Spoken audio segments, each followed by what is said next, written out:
Buenos días, ¿cómo están? ¿Me escuchan? Buenos días, ¿cómo están? ¿Me escuchan? Queridos jóvenes. Buenos días, ¿cómo están? Valeria, ¿me escuchas? Y Paz, ¿me escuchan, chicos? Sí, no. Gracias, Laura. Sí, Vamos a empezar. ¿Dónde están sus compañeros? Tienen que ser pilas. Para ingresar a San Marcos hay que ser puntuales, dile. Nos quedan 2 minutos. Muy bien, queridos jóvenes. Vamos a esperar a empezar a las 8 en punto, si no, los chicos me hacen problemas. Entonces, yo aprovecho en hacer mi captura de pantalla y empezamos a las 8 en punto. Déjenme hacer mi captura de pantalla. Búsqueda de identidad número 2. Déjenme un ratito, chicos. Y empezamos. Estoy yo, acá estoy. Ya, captura de pantalla. Avisen, ustedes creo que tienen un WhatsApp, avisen que el profesor ya está en el aula, está esperándolos. Y que vamos a empezar la clase. Ya, jóvenes, que son del aula 34. Ahí está. Aula 34. Esta es la clase 2 del jueves. Si no me mareo. Clase 2 jueves. Clase 2 martes, ya. Listo. Muy bien. Falta un minuto. Vamos a ser puntuales. Si no, los chicos me reclaman. Avisen, por favor, a sus compañeros que ya estamos por empezar la clase. Tenemos solamente hasta las 8:55. Vamos a compartir el material. Creo que ahí está bien. Ustedes me avisan si se ve bien. Buenos días. ¿Cómo están? Carla, no sé si tienen ustedes un WhatsApp para que avisen a sus compañeros. Ya vamos a empezar. Falta 10 segundos. Buenos días. Bueno, ahí dice Claro Chagua. No sé tu nombre, joven o señorita. Claro Chagua. Muy bien, listo, queridos jóvenes. Vamos a continuar la clase del día de hoy, que tiene que ver con la búsqueda de identidad número 1. Habíamos visto bases sociales del comportamiento, y aunque no lo crean, bases sociales del comportamiento, donde habíamos visto los estilos de crianza, por ejemplo, ¿no? Donde habíamos visto el apego, por ejemplo. Este, Son temas, el tipo de familia. Son temas que se relacionan a lo que es el tema que vamos a ver el día de hoy, que es la autoestima. Cuando a ustedes le enseñaron esto en el colegio, porque sé que a ustedes le enseñan autoestima, ustedes creo que le enseñan quererse uno mismo o algo así, ¿no? Algo así. Aunque el Centro PRE también tiene otro concepto de lo que es autoestima. Vamos a empezar el día de hoy viendo dos temas, que es uno autoestima y otro autoconocimiento. ¿Ya? Entonces, eso es lo que vamos a ver. El temario está acá. A ver, el temario que está. Autoconocimiento, autoestima, la imagen corporal, la comprensión de lo demás, la comunicación y sus estilos. Eso es lo que vamos a ver el día de hoy. ¿Ya? Ahí está el temario. Muy bien. Si no hay preguntas del día de ayer, ustedes pueden hacerme las preguntas. Vamos a empezar la clase sí o sí. Muy rápido, chicos. A ver, escucho las preguntas o escríbanme su pregunta.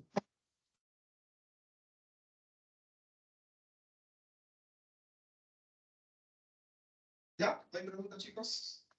Si no hay preguntas de la clase del día de ayer, que estaba una clase muy interesante, empezamos con el tema del día de hoy, que es búsqueda de identidad número 1. Muy bien. El autoconocimiento. Vamos a empezar con el autoconocimiento. ¿Y por qué el autoconocimiento? Porque el autoconocimiento me va a permitir a mí, o sea, esta clase va dirigida a ustedes, los jóvenes, que son el futuro de mi país, mi querido Perú. ¿Por qué? Porque queremos que ustedes estén bien. Ya nos hemos dado cuenta o nos estamos dando cuenta que para ingresar a San Marcos hay que estar bien. No solamente hay que tener conocimientos, no solamente hay que estudiar nada más. No, hay que estar bien, tener una adecuada autoestima, tener que mis padres me den un estilo de crianza adecuado, por ejemplo, tener una familia bien constituida, por ejemplo. Entonces, si yo tengo carencias en uno de esos aspectos, entonces yo puedo trabajar eso, ¿cierto? Así como yo les he explicado mi experiencia, yo lo puedo trabajar.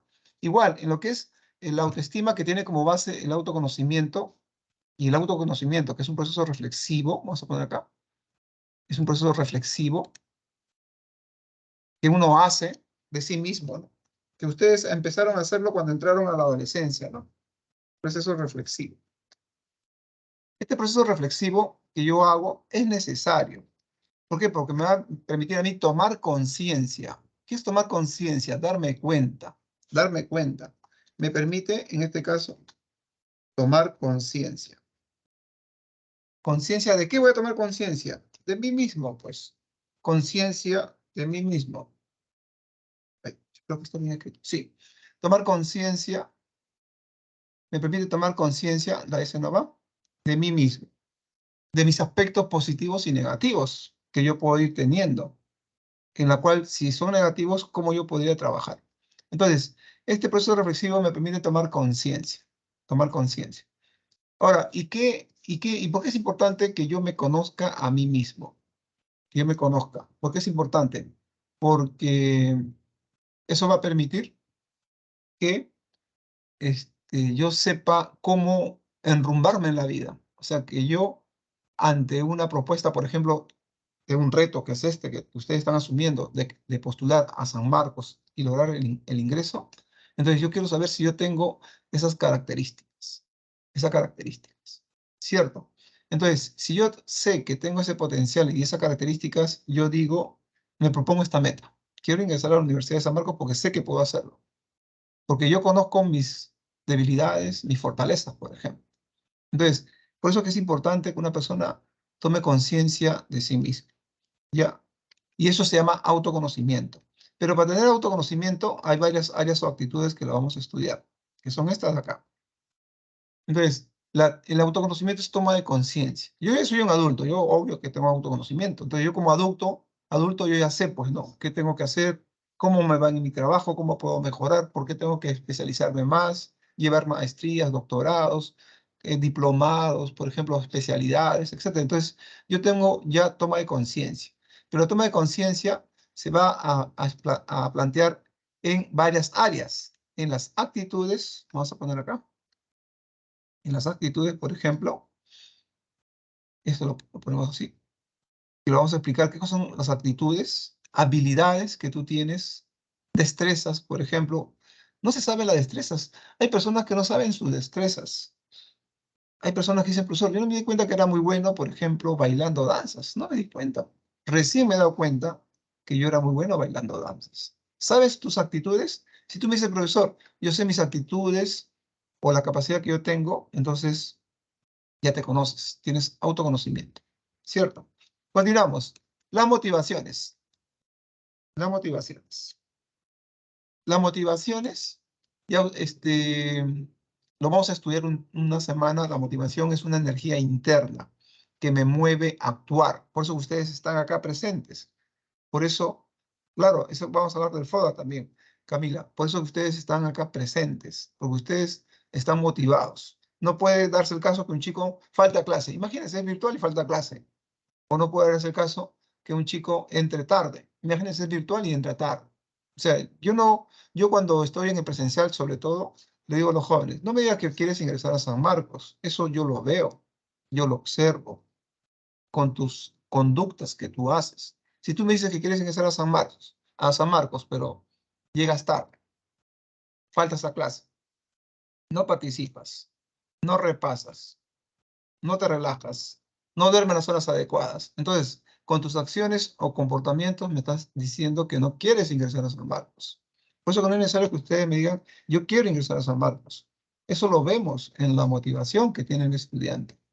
Pregunta, participa, se compran libros. Los chicos del presencial se compran esos boletines porque la PRE solamente le está dando de forma virtual, por ejemplo, ¿no? Los chicos se quedan en la biblioteca de la San Marcos. Bueno, ahora lamentablemente está cerrado. Se quedaban en la biblioteca San Marcos hasta las 6:30 de la tarde, estudiando. Otros chiquitos llevaban su almuerzo, otros jóvenes se compran su almuerzo, por ejemplo, ¿no? ¿Ves? Entonces, ahí se demuestra que esos jóvenes están motivados. Y la motivación, que es una energía interna, San Marcos lo plantea, que son expectativas, deseos, metas que uno quiere alcanzar, eso se ve en las conductas, se ve en las conductas. ¿Ya? Continuamos. Después tenemos los valores. ¿Qué es valioso para ti? ¿Qué cosa es valioso para ti? ¿Qué es valioso para mí? Somos diferentes y cada uno tiene sus propios valores o su escala de valores. En este caso, ¿qué guía o qué valores guían tu vida? Yo ya sé qué valores guían mi vida. ¿Tú sabes los valores que guían tu vida? Por ejemplo, eso lo vamos a ver. Entonces, por ejemplo, si tú dices, para mí es valioso, profesor, querer aportar a mi familia, a mi sociedad, bueno, pues está muy bien, ¿no? Para mí es muy valioso tener una empresa de repente, tener una clínica, si voy a estudiar medicina de repente, ¿no?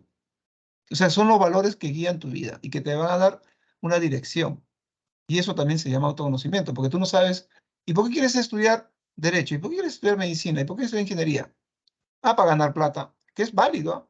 Para ganar más plata, obvio, es válido. Pero otro joven puede decir, no, yo quiero porque quiero ayudar a las personas de repente, ¿no? Entonces, ¿qué valores tienes tú para tu proyecto de vida en este caso? Y eso también forma parte del autoconocimiento, tomar conciencia. Miren, habilidades o destrezas que yo tengo, que son actitudes, ¿qué te motiva a ti? ¿Por qué estás acá? ¿Por qué no aceptas la propuesta de tu padre que quiere ya mandarte una particular? Ah, porque yo sé que puedo ingresar a San Marcos. ¿Se dan cuenta? Yo ya sé esas historias, yo sé que hay acá jóvenes, yo sé, yo los conozco, chicos. Yo tengo años trabajando en la PREP y yo atiendo a los chicos. Yo sé que acá hay jóvenes que sus padres les han ofrecido ya estar en una particular, pero ustedes quieren estar acá, porque quieren pelear para ver si ingresan a San Marcos. ¿Se dan cuenta o no?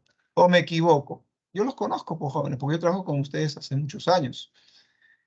Y además yo tengo dos sobrinos que están postulando a San Marcos. Uno que recién acabó la secundaria, así como ustedes, y otro que ya tiene mi sobrina que ya tiene un año de preparación. ¿Se dan cuenta? Entonces yo conozco y por eso que trabajo con jóvenes. Entonces, ¿qué es valioso para ti? Eso también es algo muy importante. Y la personalidad, que lo vamos a estudiar en unas semanas posteriores, es también clave para tener autoconocimiento. Pero, ¿qué cosa es personalidad? Uf, es un tema muy amplio. Normalmente nos quedamos como que la personalidad está compuesta por el temperamento y el carácter, donde dice que el temperamento es heredado y el carácter es aprendido.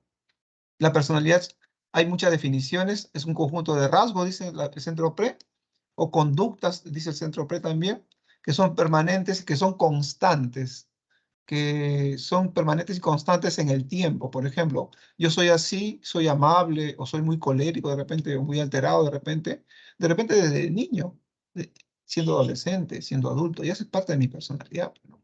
O yo soy muy amable, soy muy empático, entonces eso es parte de mi personalidad. Si soy así de joven, de adulto, por ejemplo, eso es personalidad. ¿Sabes tu personalidad? ¿Sabes o no? Por eso cuando hacemos orientación vocacional, también tomamos un test de personalidad. O en la prueba que aplicamos está incluida también el test de personalidad. Porque también hay que ver, si yo quiero estudiar, por ejemplo, a ver, medicina. Entonces, ¿qué tipo de personalidad tienes tú? Nosotros ya sabemos el perfil de personalidad que debe tener un estudiante que postula medicina. Por ejemplo, yo quiero ser ingeniero, entonces vamos a ver tu tipo de personalidad. Si encaja o no encaja. ¿Sabes tu personalidad? A ver, díganme ustedes. Entonces, ¿quién ya tiene autoconocimiento? ¿Quién se conoce a sí mismo? Escríbanme, chicos. Escríbanme. Escríbanme. No tengan temor. Muy bien. ¿Y lo que está alrededor del autoconocimiento de esta imagen? ¿Se conocen a sí mismos? ¿Creen ustedes, Claudia? Andrea, Camila. Sí, sí, Claudia. Sí me han dicho de que pueden anotarse porque parece que todavía va a ser virtual. Y entonces yo te puedo atender virtual, porque parece que va a seguir siendo virtual, pero si te dicen, no, tienes que venir, bueno, tienes que ir a la sede central. Yo estoy en la sede central los días lunes, de 9 a 12:30, y en las tardes, que a ti no creo que choca con tu horario, de 2 a 5. Listo, jóvenes. Entonces, si yo conozco y tengo autoconocimiento, o sea, tengo conciencia de mí mismo, entonces también tengo que ver mis aspectos físicos. Soy delgado, soy gordito. La parte cognitiva, mis ideas, mis creencias. La parte afectiva, ¿cómo soy yo? ¿Me emociono rápidamente? ¿No me emociono rápidamente? Mis conductas y mis habilidades sociales que yo tengo. Entonces, si yo ya tengo autoconocimiento, ¿eso qué me va a permitir? Yo soy un adulto y me dicen, usted, profesor, va a ser el director de la presa Marcos. Yo le digo, yo creo que no acepto esa propuesta porque yo me conozco y sé que me falta todavía habilidades para ser director de la FRE. ¿Ves? Entonces, yo como ya me conozco, yo no acepto propuestas que sé que no puedo cumplir. Por ejemplo, si me dicen, ¿usted puede ser director de un colegio? Claro que sí, pues yo soy psicólogo y también soy profesor. Bueno, tengo las habilidades, trabajo como docente. Acepto esa propuesta porque yo me conozco y sé que puedo hacer un buen trabajo. Me preguntan, Mía, los test de, no te entiendo la palabra MBTI. ¿MBTI? ¿Así está escrito bien? Escríbame, Mía. Ah, muy bien, Sofía. Sofía dice que se conoce. Andrea todavía no. Es que estamos en un proceso de autoconocimiento. Es que, ¿qué pasa con los jóvenes, con ustedes? Que como ustedes son jóvenes que recién están saliendo al mundo, ustedes tienen que tener la orientación, pues. La orientación. Por eso yo les preguntaba a ustedes, en todo colegio debe haber un psicólogo.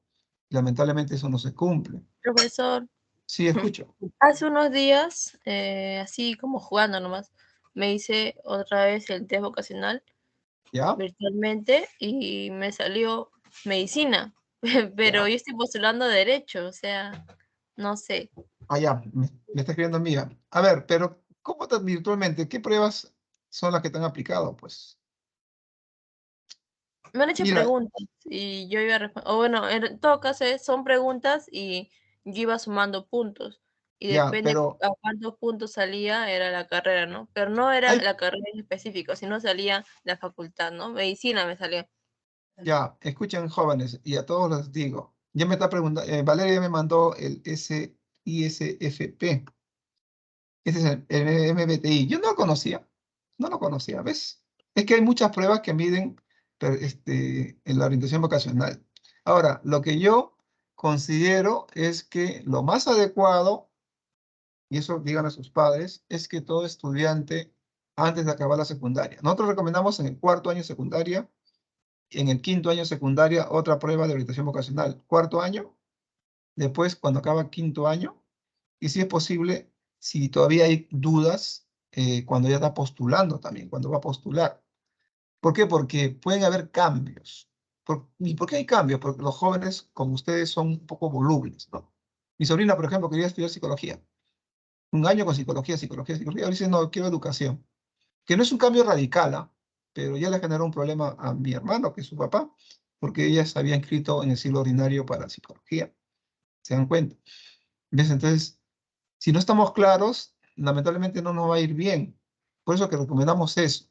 Ah, profesor, a mí no me aplicaron ni en cuarto ni en quinto y recién me estoy aplicando por internet, pero eso no es adecuado. Lo adecuado es con un colega. El test de orientación vocacional que se le hace de forma particular, sobre todo, lo ideal es particular, es un poco caro, pero es lo ideal. Son por lo menos en 4 sesiones, por lo menos. Hasta 3 puede ser, pero 4. Porque en uno te va a hacer la entrevista general, tu historia personal. En la segunda te va a aplicar una prueba. En la tercera también te aplica una prueba o 2 pruebas. Y en la cuarta te va a entregar los resultados. ¿Se dan cuenta? Entonces, ese sería la... Y te va a dar un informe, bueno, esa sería la adecuada orientación vocacional. En el centro PRE, ¿qué hacemos? El centro PRE no me dice a mí que yo aplique pruebas, solamente me dice que les oriente, como lo estoy haciendo ahora. Pero yo me tomo ese trabajo de aplicarles algunas pruebas, pues, para tener una cuestión más precisa. Ese es un trabajo ya mío, porque si vas a otro colega, de repente no te va a aplicar pruebas. Hay colegas que ya están aplicando, han enterado que yo aplico, pero también están aplicando. Entonces, por eso, ¿cómo buscas? Tú en tu casa hay, por ejemplo, los hospitales de la solidaridad. Ahí hay psicólogos, por ejemplo, que hacen orientación vocacional. En Cono Norte tenemos el Solidario, por ejemplo, que también hay orientación vocacional. O si tienes acceso a una posta, ahí también hay un psicólogo posiblemente. O en el hospital, por ejemplo, ahí también hay un psicólogo. O de forma particular. Pero que sea un psicólogo colegiado. ¿Y cómo sé que es colegiado? Ah, pones su nombre y apellidos en la SUNEDU y ahí sale que es titulado, colegiado, etcétera, etcétera, ¿listo, chicos? Por eso, les recomiendo, creo que va a haber una charla para ustedes sobre orientación vocacional. Me parece que va a haber una charla. Y si hay una charla, todos los jóvenes que tengan alguna duda deberían entrar a esa charla. ¿Ya? Listo, chicos, continuamos. Ani, yo lo veo así, pero no sé si mis colegas lo dan así. Yo sí. Muy bien. Entonces, ya está claro lo que es el autoconocimiento, vamos a lo que es la autoestima. Entonces, el autoconocimiento es la base de la autoestima. Si yo logro conocerme en todos mis aspectos, en mis habilidades, motivaciones, valores y personalidad, entonces estoy formando una adecuada autoestima. ¿Y qué es la autoestima? La autoestima es la evaluación que el individuo hace de sí mismo. Eso es lo que plantea el Centro PRE. y que se mantiene, y que lo mantiene respecto a sí mismo. La autoestima es una evaluación que yo me hago y que siempre lo voy a mantener, ¿no? Yo lo voy a mantener. ¿Cómo se expresa eso según el Centro PRE? En la aprobación de mi persona como lo que soy. Yo me apruebo porque creo que estoy haciendo un buen trabajo. Yo he trabajado en universidades particulares, nacionales también. Entonces yo hago una evaluación de mí mismo, por ejemplo, ¿no? Y veo que estoy bien y me apruebo tal cual soy. O puedo decir, yo creo que puedo mejorar en esto. Me falta esto. Por eso yo a mis chicos del extranjero, yo le pregunto, chicos, yo ya me voy a ir a mi país. Díganme en qué puedo mejorar como docente. A mí me gusta que ustedes me digan las críticas. Me decían que estaba bien, profesor, solamente de que mucho hablaba de Perú, me decían. Bueno, obvio que voy a hablar de Perú porque soy de Perú, le digo. Bueno, como que eso no le gustaba mucho, que siempre sacaba el nombre de Perú, que en Perú es esto, esto, esto. Entonces, ¿ves? Entonces, eso me permite a mí desarrollar mi autoestima. Pero si me dice, profesor, usted es un mal profesor, primeramente tengo que ver de dónde viene esa crítica. Si es, por ejemplo, del director del colegio donde yo trabajo, bueno, pues tengo que ver por qué motivo yo me está diciendo eso. De repente tiene razón, de repente. ¿Se dan cuenta? Entonces, yo no puedo aceptar críticas, y eso le digo también a ustedes, porque ustedes muchas veces le van a criticar, pero yo no puedo aceptar críticas de personas que de repente no tienen la experiencia o no tienen de repente la responsabilidad para lanzar esa crítica. Si es una persona que es centrada, que es cuerda, que está estudiado para eso, por eso me está criticando, pues un director, de repente mi jefe, por ejemplo, ¿no? Inmediato, ¿no? Pero si es una persona que de repente te critica en tu proyecto de vida, que debes estudiar esto, cuando no estudió nada, por ejemplo, ¿no? Por ejemplo, o cuando de repente no le fue muy bien, o de repente está en un trabajo en donde no destaca, por ejemplo. Y eso es lo que tiene que ver mucho con la vocación, que lo vamos a ver también acá. Por eso que es importante y quiero que ustedes sepan que la autoestima se construye. No es que yo nazco con una baja autoestima o yo nazco con una alta autoestima. No, eso se construye, se construye. Y eso es lo que vamos a ver. Listo. Y ahí vemos entonces en ese esquema, la autoestima es una valoración propia que tú te haces de aprobación o desaprobación. En este caso tiene que ser de aprobación, pues. Pero profesor, ¿yo puedo tener un proceso de baja autoestima? Sí, sí. Yo también como adulto puedo tener un bajón de autoestima. Todos podemos tener un bajón de autoestima. Y eso es lo que vamos a ver en los tipos. Entonces, ¿qué es la autoestima? Es una valoración que tú te haces de ti mismo, en este caso, acerca de lo que tú estás desenvolviéndote como joven que eres, que puede ser de aprobación o desaprobación, por ejemplo, ¿no? ¿Quiénes forman autoestima? ¿Y por qué yo tengo una buena autoestima? Por ejemplo, en mi caso, ¿no? Pero si no estaban mis padres, ¿recuerdan ustedes que mis padres estaban separados? Ah, buena pregunta. ¿Los padres son agentes formadores? Sí. Lo más importante es sí. Pero puede darse el caso como de tu profesor de psicología, que sus padres eran separados, por ejemplo. Entonces, ahí nos damos cuenta que hay otras personas significativas que también generan autoestima. No solamente los padres. Sí, los padres son muy importantes, son los más importantes, claro que sí. Y se forma desde el apego. ¿Recuerdan el apego seguro que hemos visto el día de ayer? El apego seguro. Si hay un apego seguro, genera buena autoestima. Y es clave. Pero lamentablemente este niño fue abandonado, como ocurre en nuestro querido país, dejado en la calle, abandonado, y fue recluido en un albergue. Ah, pobrecito, ¿no? Entonces, ahí puede haber un problema, pues. ¿Por qué? Porque, si bien es cierto, en el albergue van a estar las madres sustitutas o los padres sustitutos, no es lo mismo, ¿no? Pero para eso tengo otras personas significativas. No estaba mi padre, como en mi caso. ¿Quién estaba? Mis tíos, mis profesores, mis abuelos, si tienes abuelos, por ejemplo, mis hermanos, por ejemplo, etcétera. ¿Qué personas son significativas para ti, aparte de tus padres? Esas personas también forman autoestima. Muy importante los maestros, los profesores, sobre todo de primaria, inicial de primaria. Yo tengo muchos jóvenes, yo recuerdo siempre a mi profesor de primaria, y lo quieren, y ahora que son adultos, los van a ver, lo visitan, etcétera. Muy bueno eso. Yo sé que ustedes también, bueno, han tenido y tienen muchos recuerdos de sus profesores de primaria. Yo sí. Entonces, clave, clave, clave, los padres, le damos un check. No sé por qué le puse así, ya. y también los otros significativos, si es que hay alguna carencia, por ejemplo. Y la otra, formador de autoestima, es la autoobservación, que tiene que ver con el autoconocimiento, etcétera, ¿no? Donde uno se va a analizar qué tal, qué características tiene, una autoevaluación, etcétera. Un reconocimiento de errores que uno tiene, o que ha cometido en este caso, y de críticas que me están haciendo, ¿no? O sea, capacidad de observarse uno mismo, pero de forma objetiva. Hay jóvenes que dicen, profesor, yo me considero así. Y yo le digo a sus amigos, ¿él es así? No, profesor, él no es así. O sea, no se conoce a sí mismo y no está haciendo una buena autoobservación. Por eso que eso hay que estar claro, ¿no? A veces nos equivocamos. Yo también, cuando era adolescente, decía, yo creo que soy así. Decían, no, tú eres así, así, me decían mis amigos. Y creo que ellos tenían razón. Entonces, ¿quiénes forman autoestima? Los padres, personas significativas y la autoobservación, que es un proceso a través del cual la persona analiza y toma conciencia de sus características, etcétera, y también de cómo su forma de ser influye o no influye en las otras personas. Preguntas. Bueno, yo le recomiendo asistir a un colega de forma presencial. No le recomiendo internet, porque esta prueba es un indicador nada más, creo. Le digo eso por si acaso. Listo, continuamos. ¿Preguntas? Tenemos hasta las 8:55 nada más. Muy bien. Si yo tengo una buena autoestima o mala autoestima, en este caso nosotros decimos alta autoestima o baja autoestima, esa autoestima, ya sea alta o sea baja, se va a expresar en estas áreas. Pero por eso mejor yo quiero describir los tipos de autoestima, para ver cómo se expresa, si una persona tiene una baja autoestima, cómo se expresa en estas áreas. O si una persona tiene alta autoestima, cómo se expresa en estas áreas. Mejor definimos los tipos de autoestima.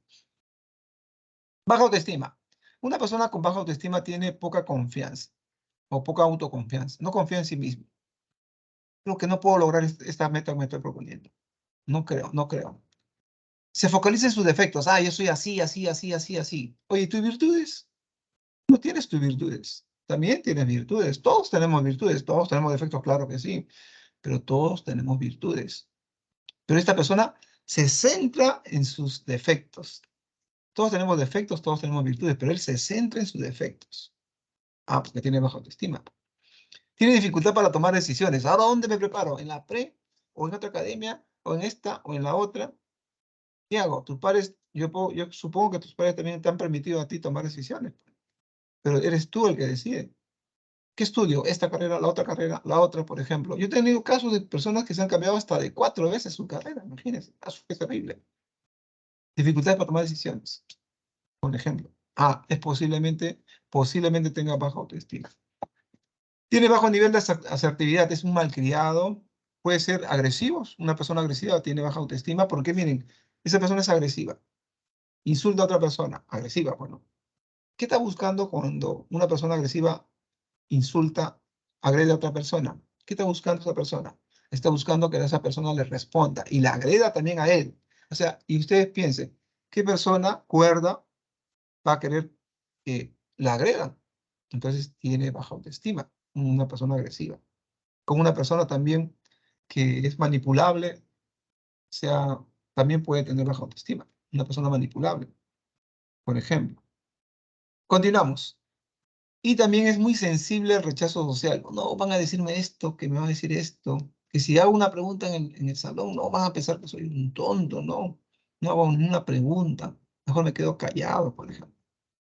Cuando debes hacer preguntas. Escucha, mis chicos del presencial, ¿cómo me hacen preguntas? Toman la palabra, etcétera. Sino que a veces me falta tiempo porque es una hora nada más. Entonces, es una persona entonces que tiene baja autoestima. Poca autoconfianza, le ponemos una X.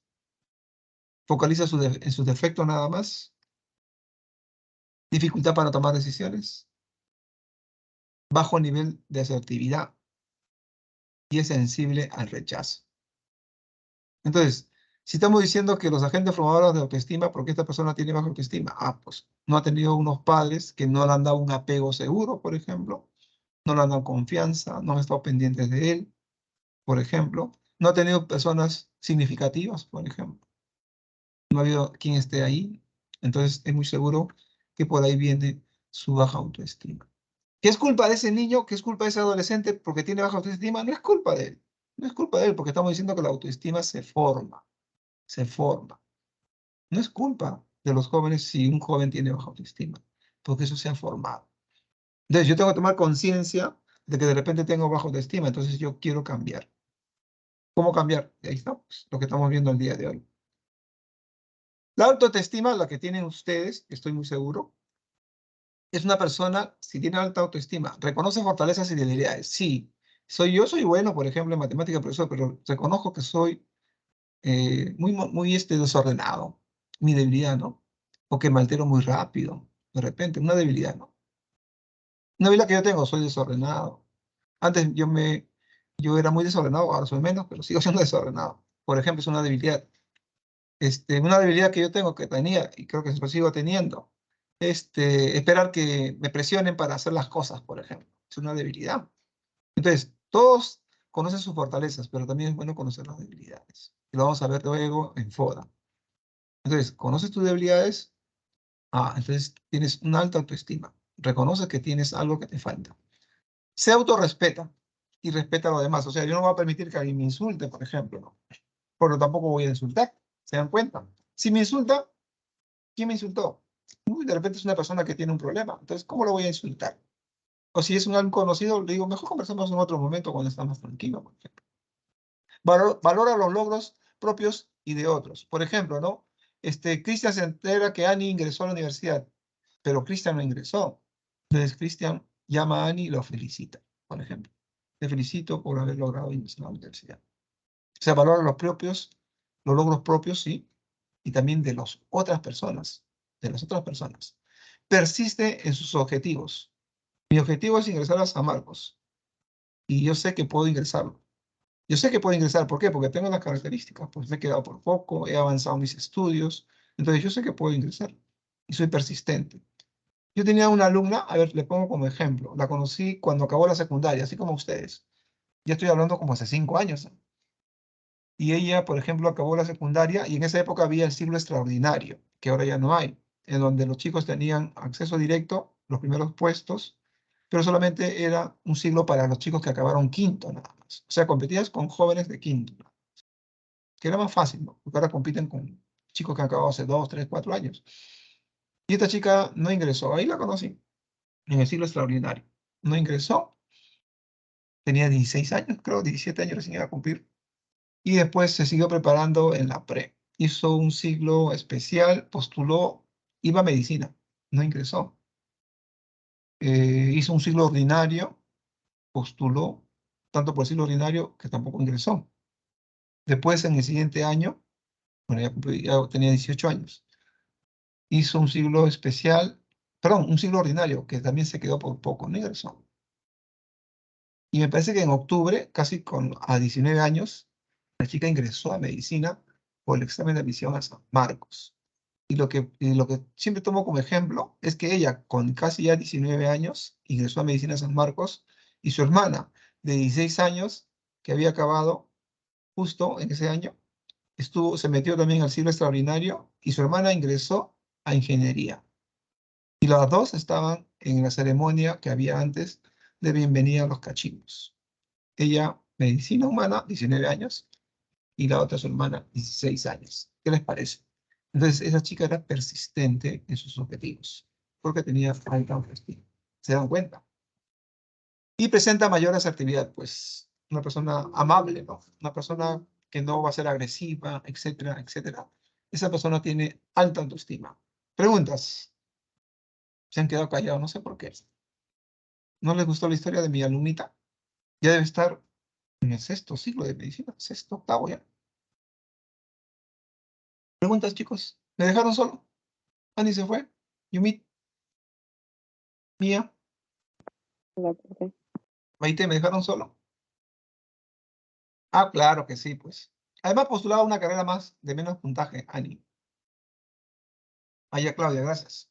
Sí, pues, porque una cosa es medicina humana, otra cosa es ingeniería.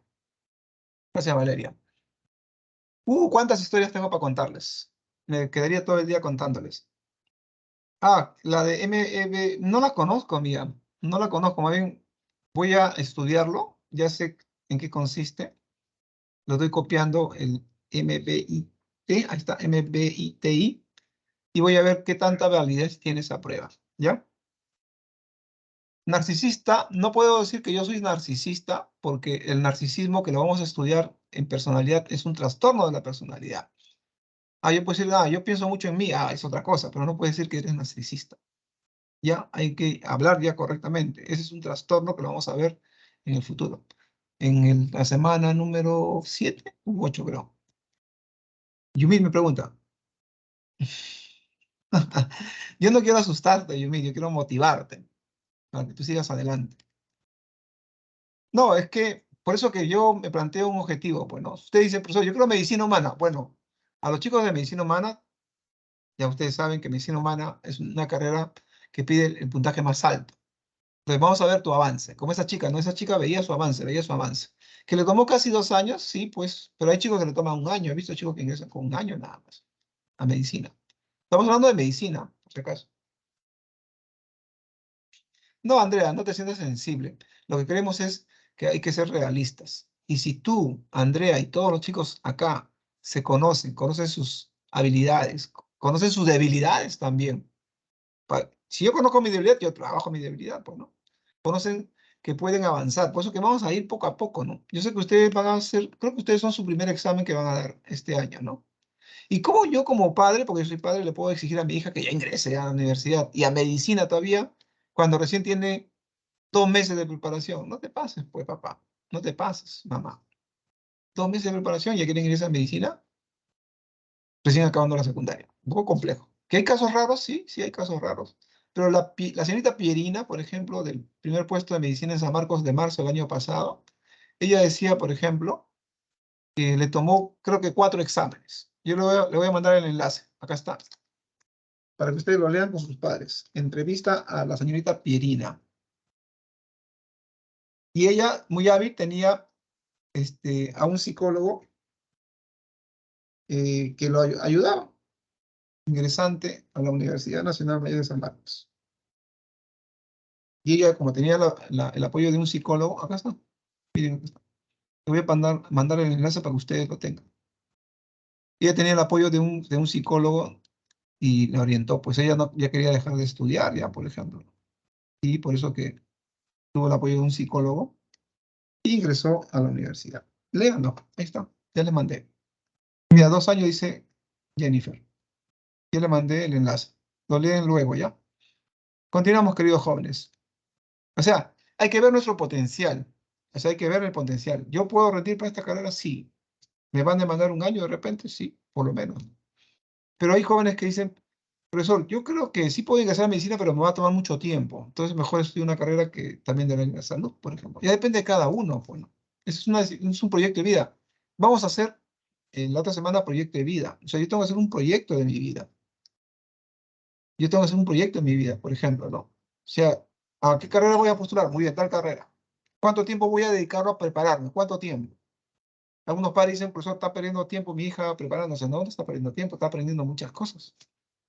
Y hay que darle a la preparación. Entonces, eso va a depender de ustedes. ¿Cuánto tiempo vas a dedicar, conversalo con tus padres, cuánto tiempo van a dedicar ustedes a postular a San Marcos? ¿Medio año? ¿Un año? La chica de odontología que hablé de ella estuvo prácticamente 1 año y 3 meses, por ejemplo, ¿ves? Para odontología. O sea, ¿cuánto tiempo tú quieres invertir? Tú tienes que ver también tu avance. ¿Cómo va tu primer simulacro? ¿Cómo va tu segundo simulacro? No sé si la OCA va a ser un simulacro presencial, no lo sé. Sería bueno que si hace un simulacro presencial la OCA, tú puedas dar el examen y ver tu puntaje. Profesor, yo postulo a medicina, es mi primer examen de simulacro que he dado en mi vida y he sacado solamente 800. Oye, yo creo que todavía no puedo postular, por ejemplo, ¿no? No, yo quiero postular para ver cómo es el ambiente. Bueno, pues no hay ningún problema, pero tienes que ver tu avance. Ve tu avance. Continuamos. Entonces, si una persona tiene buena autoestima, eso se va a ver en el área cognitiva. Se va a tener ideas adecuadas, pensamientos adecuados. En el área afectiva va a ser muy emotivo, muy tranquilo, ¿no? En la parte afectiva. En la parte relacional, una persona con alta autoestima se va a relacionar adecuadamente. En la parte conductual, va a estar alegre, va a estar muy motivado, va a tener mucha energía. Una persona con baja autoestima en el área cognitiva va a tener pensamientos negativos. Va a decir, no, no puedo lograr mis objetivos, etc. En la parte afectiva va a estar triste nada más, porque tiene baja autoestima. En la parte relacional no va a querer hablar con nadie, se puede aislar o puede ser muy agresivo. Y en la parte conductual, por ejemplo, va a estar caminando cabizbajo. La conductual es lo que yo observo, ¿no? Por ejemplo. Entonces, por eso que se ve a una persona que tiene alta autoestima, se le ve. En la parte de la conducta se le ve. En la parte cognitiva se sabe sus pensamientos que tiene. En la parte afectiva se le ve cómo se emociona o no se emociona ante una situación. Y en la parte relacional se le ve, pues, si participa en clase o no participa en clase, está muy activo o no. Entonces, ahí yo me doy cuenta si esta persona tiene o baja o alta autoestima, porque ahí se expresa la autoestima en ideas, creencias, pensamientos.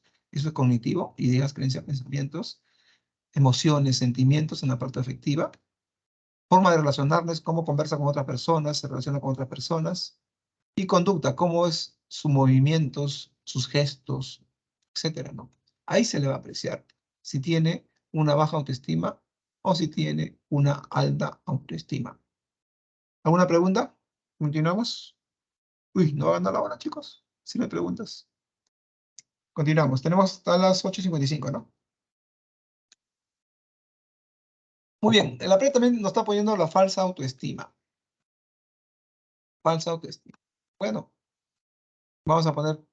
Es un aparente autoaprecio. O sea, la persona aparenta.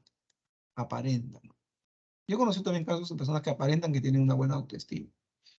Pero ¿por qué lo hacen? Porque van a esconder sus debilidades y la desaprobación que tienen de sí mismos. O sea, esconde sus debilidades y su desaprobación que tienen de sí mismos. Algunos dicen que puede ser un mecanismo de defensa, ¿no?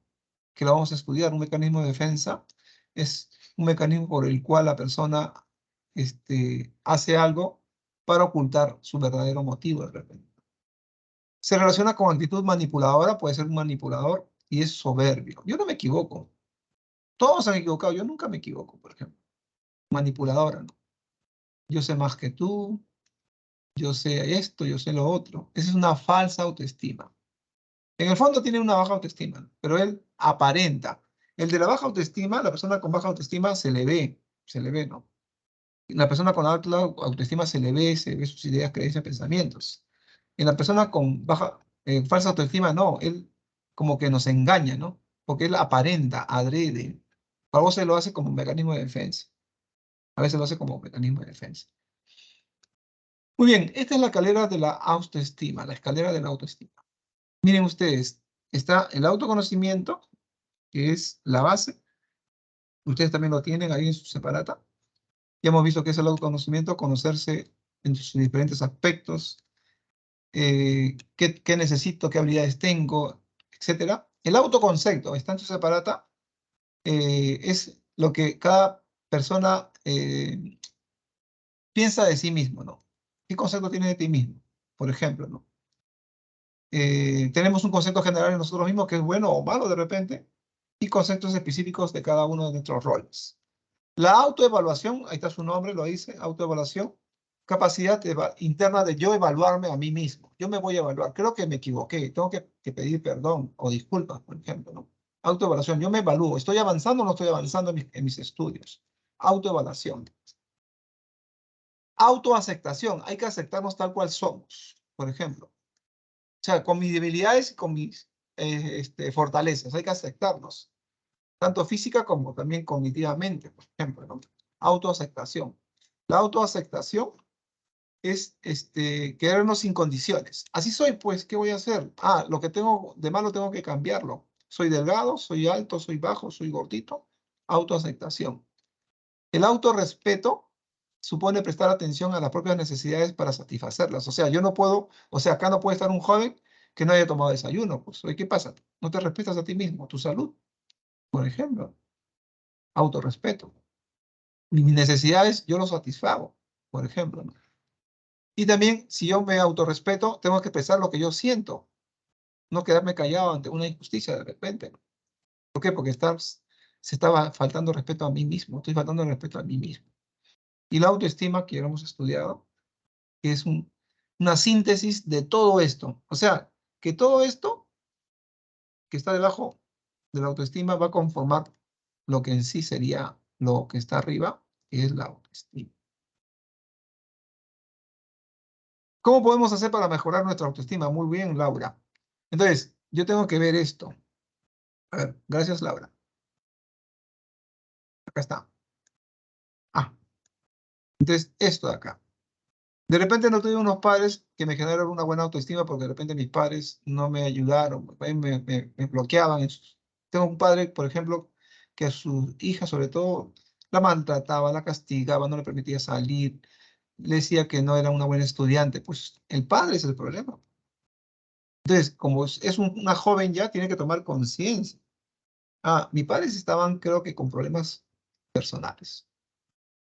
O tuve personas que no fueron adecuados. Entonces, yo tengo que darme cuenta por qué tengo yo una baja autoestima. Entonces, no puedo cambiar a mis padres, un poco difícil. No puedo de repente cambiar a mis amigos o profesores. Entonces, puedo cambiar yo mismo.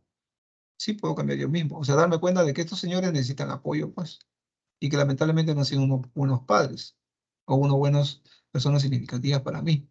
Entonces, yo tengo que relacionarme con personas que son más importantes, más significativas. Amigos, nuevos amigos, familiares que sí me van a apoyar, por ejemplo. Por ejemplo, ¿no? Entonces, eso va a permitir que yo cambie mis pensamientos. Por eso está el psicólogo también, que te va a ayudar a cambiar tus pensamientos. Una chica decía, profesor, yo tengo la culpa de que mis padres se hayan separado. ¿Cómo vas a tener la culpa tú? Si es un problema de los padres. Los padres han decidido separarse. Que si bien es cierto, es doloroso para los hijos, claro que sí, yo lo viví. Pero no puedo yo decir que yo soy el culpable. Está mal eso. Entonces, esa idea es inadecuada, hay que cambiar esa idea, por ejemplo. Yo no puedo decir que debo maltratar a la gente. ¿Cómo vas a maltratar a la gente? ¿Ves? Entonces tengo que trabajar con esta persona. Y eso hacemos en la asesoría psicológica también. O sea, nosotros también ayudamos a que los jóvenes tengan o mejoren su autoestima. Gracias por la pregunta, Laura. Continuamos. Nos gana la hora. Uy, nos quedan 10 minutos, chicos. La imagen corporal. Eso también tiene que ver con la autoestima, pues. Es una representación que nos formamos mentalmente de nuestro cuerpo. Yo, por ejemplo, soy delgado. Yo era más delgado. Yo pesaba, sin mentirles, 50 kilos, 52 kilos cuando era adolescente. Hasta 54 kilos llegué. Imagínate, era súper delgado. Y a mí no me gustaba ser delgado, porque yo sabía que a las chicas les gustaban los chicos gorditos, atléticos. Y yo me sentía mal. Ah, porque era un adolescente. Entonces yo no tenía, bueno, ahí estaba el problema, pues no estaba un padre, no estaban mis tíos, pero mis tíos venían de vez en cuando, no vivían conmigo. Necesitaba un papá, pues no estaba mi papá. Entonces yo tenía que apoyarme en mis hermanos mayores, en este caso. Y darme cuenta de que así soy, pues delgado, me acepto tal cual soy. Es una representación que yo me hago, sí, yo soy consciente que soy delgado, por ejemplo. Así soy. Entonces, esa es imagen corporal, según el autor Childer.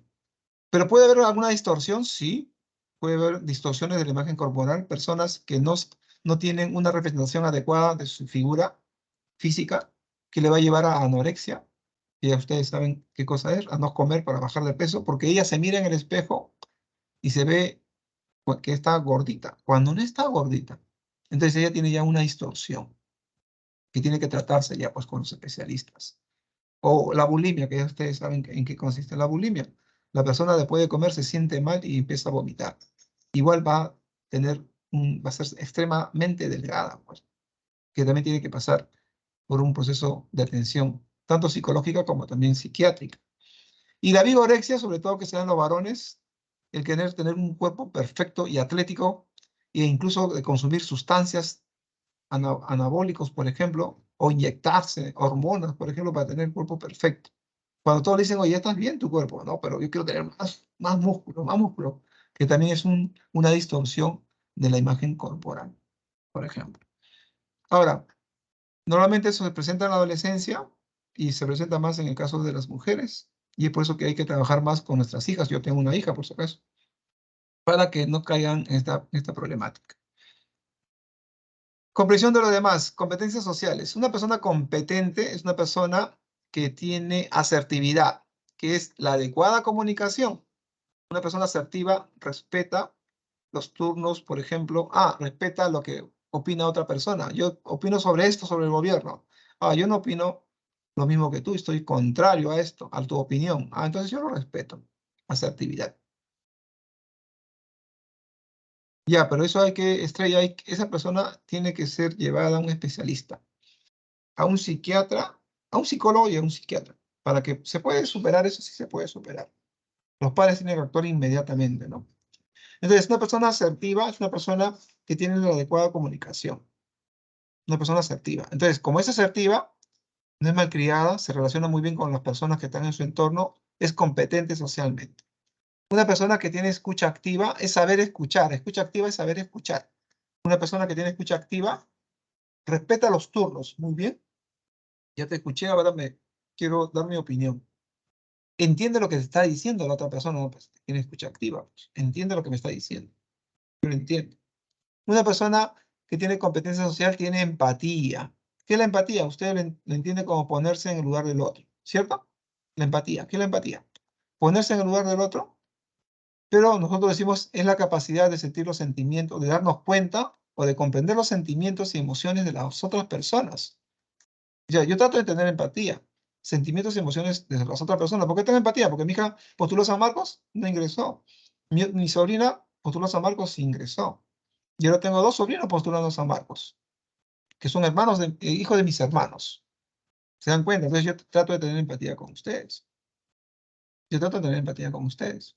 Una de ellas está en el ciclo ordinario, por ejemplo. Entonces yo por eso quiero eso, tener empatía con ustedes. ¿Por qué? Porque eso me permite tener competencia social. Si tú tienes asertividad, si sabes escuchar y tienes empatía, sobre todo empatía, lo vamos a resaltar. Sobre todo eso, eres muy competente socialmente. Competencia social. La empatía, entonces, se va a construir a partir del autoconocimiento. Yo no nazco con empatía. Eso se construye. Por eso que a mis estudiantes de psicología, cuando estaba trabajando en las universidades particulares, yo les desarrollaba empatía, porque ustedes van a ser psicólogos, yo les decía. Y ustedes tienen que tener empatía. Lo llevé a un albergue para niños. Hicimos una actividad, una fiesta para los niños. Para que vean, pues, a los niños. Algunos de ellos ni sabían que existían albergues. O lo llevábamos a los centros donde están los ancianos, por ejemplo. Los albergues para ancianos. Para que desarrollen empatía. O lo llevábamos, bueno, yo me acuerdo que nos fuimos a un cerro, allá en Amauta. No sé si conocen Amauta, que pertenece a ATE. Yo trabajaba en una universidad en ATE. Y íbamos al cerro a ver a las señoras que vivían arriba. Yo le decía a mis alumnos, a ver, sube un balde con agua hasta arriba. A ver, pues sube, sube. Pucha, profe, no. ¿Cuándo ella va a saber qué cosa es subir un balde con agua hasta el cerro? ¿Cuándo? Si ella tiene agua libremente, por ejemplo. ¿Ves? Entonces, eso es desarrollar empatía. Por eso va a depender de las carreras también. Bueno, psicología, educación, tiene que ser muy empático. Medicina también, por ejemplo, ¿no? Y casi todas las carreras, yo creo que todas las carreras tienen que tener empatía. Todas las carreras. Y estos son los estilos de comunicación, y con eso terminamos. El estilo pasivo es un estilo en el cual la persona que es pasiva, que es esta persona, se deja manipular, no le mira a los ojos, miren, no le mira a los ojos, tiene una voz muy baja, es fácilmente convencible, lo convence rápidamente y por eso lo manipulan. Porque él cree que él tiene menos valor que esta persona. Por más que sea mi jefe, nadie me puede gritar, por si acaso. Es un estilo de comunicación pasivo. Pero miren este agresivo, miren, ellos creen que el que grita más fuerte tiene la razón. Estilo agresivo. No hay respeto entre uno con otro. Hay gritos y también puede haber golpes incluso, que es inadecuado. También le damos una X a ese estilo. Mucho cuidado con el estilo pasivo-agresivo, porque el pasivo-agresivo es una persona pasiva-agresiva, por ejemplo este ya, es una persona que aparenta, ¿no? Ser una persona pasiva, tranquila, fácilmente manipulable, pero es una apariencia nada más, porque en el fondo la persona está en desacuerdo con ella. Y cuando sucede algo, ya ves, yo te decía, por ejemplo, ¿no? O de repente va a socavar las actividades de esta persona. O sea, ella cree que está haciendo, lo está manipulando, lo está convenciendo ya, pero él simula eso, ¿no? Para luego expresar lo que verdaderamente es, que es agresivo. Es una combinación. El agresivo es agresivo, de frente, tú le dices algo, por ejemplo, te grita, ¿no? No, el pasivo agresivo, tú parece tranquilito, ¿no? Tú crees, ay, cuando después está maltratándote, ¿no? Está socavando tu trabajo, pasivo agresivo. ¿Y cuál es el adecuado? Este de acá, el asertivo. El estilo de comunicación asertivo está en sus aparatos también. Implica respeto hacia sí mismo y hacia los demás. Expresa sus pensamientos de una forma clara.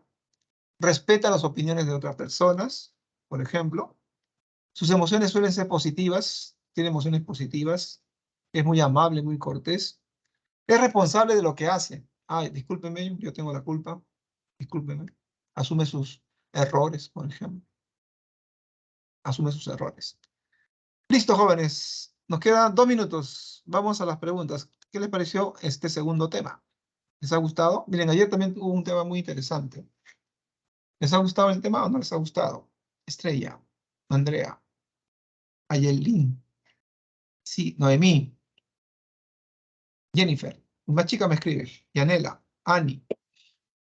¿Y los varones dónde están? Andrea, pura chica me están escribiendo. Yumit, estaba viendo los mensajes. Sí, les ha gustado. ¿Y dónde están mis varones? No hay varones. Sí hay varones. Acá están los varones. Ahí está Rafa, Mariano, ahí está, ¿ves? Daniel, ahí está. Julio Daniel. Sí hay varones. Sino que creo que los varones son un poco más tímidos, ¿no? Me parece. Muy bien, queridos jóvenes. Vamos a las preguntas. Los temas son muy bonitos. Vamos a ver la próxima semana proyecto de vida. Y ahí vamos a ver vocación. Vocación. Listo, jóvenes. Ya no ganó la hora, nos falta un minuto. Le doy las claves mejor. Ya están las claves. Tómenle foto. Y nos vemos, ¿cuándo? El día miércoles de la próxima semana. ¿Nos queda un minuto? ¿Alguna consulta, chicos? Ya saben, pueden anotarse para la atención, pero si te dicen que tienes que ir, ya pues tienes que ir, ¿no? Este lunes me han dicho que está lleno, me parece.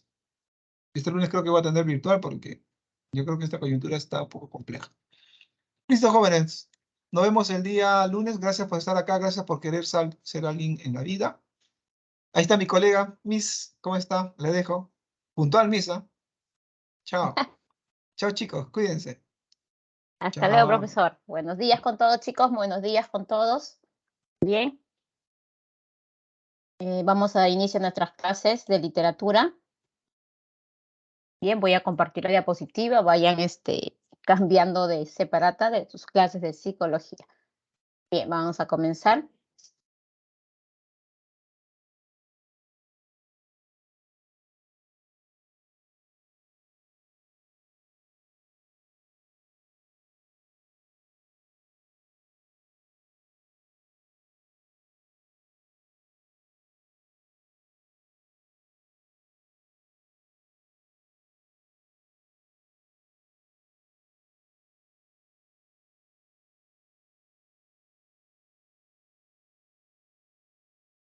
Bien, muy buenos días ahí los que estaban saludando. Estrella, Yasmín, Solange, Alexandra, Jennifer, Irene. Así, ¿no? De verdad. La mayoría son chicas. Por ahí tiene que haber alguien. Noemí, Abigail, Romina. Muy buenos días, chicos. Buenos días, chicas. ¿Cómo están? Vamos a ir a otras clases de literatura. Está Carolina, Mercedes, Elizabeth. Muy buenos días, chicos. En esta mañana del día de hoy, 19 de enero, vamos a continuar con nuestras clases de literatura. Ahí está Daniel, ahí está Luis. Claro, acá están los varones presentes. Siempre se dejan esperar, ¿no? Hasta el último. Bien, chicos. Alexander, Lucero, Piero y todos los que están presentes. Bien, chicos, el día de hoy comenzamos este segundo tema de literatura universal y hoy día sí, el tema es bastante amplio, ¿no? Porque tenemos que terminar todo lo que es literatura universal. Tenemos un corte ahí, creo, un descanso, ¿no? Y luego retomamos para terminar. Bien, entonces, si me están escuchando, veo que sí. Muy buenos días con todos, me están saludando. Voy a compartir la diapositiva del día de hoy. Es una mañana muy movida, ¿no? Porque estamos pasando una situación bastante crítica, pero ustedes, menos mal que estamos en esta parte virtual y su perseverancia va a hacer que ustedes logren sus éxitos. Lamentablemente, no sé qué pasó con San Marcos, ¿no? Sí, ahí hasta que escuché la noticia. Claro, anoche también me enteré de esto, ¿no? Han tomado San Marcos y de verdad que es una situación bastante crítica, pero espero que se resuelva de la mejor manera, ¿no? No sé, en vez de avanzar, estamos retrocediendo. Cada persona tiene una forma distinta de pensar y debemos respetar, sí, pero ahí ya llegas a los extremos, ¿no? No estamos para vivir a estas alturas del siglo XXI situaciones como estas. No me parece, definitivamente, no me pregunto su opinión, a mí no me parece, porque la universidad es de todos, no de un grupo de alumnos, y ustedes deben saber, pues, ¿no? Que también hemos vivido años donde San Marcos, pues, albergaba mucha gente con otro tipo de pensamiento. Épocas donde ustedes no estaban, pero que sí, yo sí estaba, ¿no? Que yo he vivido esas épocas muy duras y no las quiero volver a vivir. Al menos yo era adolescente como ustedes. Ahorita en San Marcos no hay clases, se ha suspendido todo. ¿No? Todo. Entonces, esas épocas que yo he vivido, pues no las quiero volver a vivir. Imagínense yo en la adolescencia tener que estar viviendo con apagones, no podía salir de la casa, peor que una pandemia, ¿no? Porque en cualquier momento sucedía algo, una explosión y quien sálvese quien pueda, ¿no? Entonces no podemos estar viviendo así, de esa forma, ¿no? O sea, no es lo que realmente debe ser. Hay cosas que no nos gustan y es por eso es un gobierno democrático. Hay cosas que no nos van a gustar, pero lamentablemente así es. Bien, sí, pues ahí estaba mirando la noticia y me quedé muy sorprendida, ¿no? Y espero, jóvenes, que ustedes están acá, justamente invitarlos a reflexionar. Ustedes van a ser sanmarquinos y tienen que analizar los pros y los contras, ¿no? Porque ustedes son, como se dice, el presente de este país y no podemos exponernos de esa forma. Sobre todo ustedes, las familias y todos. Y chicos, ahora sí, comenzamos nuestras clases virtuales. Aquí tenemos el temario, la literatura en la edad moderna. Así como me están escribiendo, que voy a leer, ¿ah? Espero que aquí también participen y me respondan. Vamos a comenzar con Romeo y Julieta, pero vamos, antes de comenzar con Romeo y Julieta, antes de comenzar con el romanticismo, el realismo, porque estamos viendo una realidad justamente hoy en día, ¿no? Vamos a recordar, me van diciendo, qué hicimos la semana pasada, porque nosotros nos quedamos, recuerden, en la edad antigua y habíamos trabajado una obra, ¿no? Final. A ver, ¿quién me escribe eso? ¿Cuál fue la obra final? Ay, gracias, Andrea. A mí sí que bonita las obras. Sí, las obras son muy interesantes, muy bonitas, ¿no? Escribir, tener esa capacidad de crear. A ver, ¿quién recuerda? Ah, muy bien, Edipo Rey, muy bien, la Odisea. Eso es lo que no se tienen que olvidar. Bien, nosotros nos que habíamos quedado en la edad antigua, con la obra Edipo Rey, ¿no? En esa edad. Termina esta etapa de la antigua y empieza la edad media, y aquí no está. No está porque no se les va a hacer las preguntas de esta etapa, pero les voy a mencionar para poder enlazar con esto, porque recuerden que todo tiene una secuencia, ¿no? Entonces, en la Edad Media,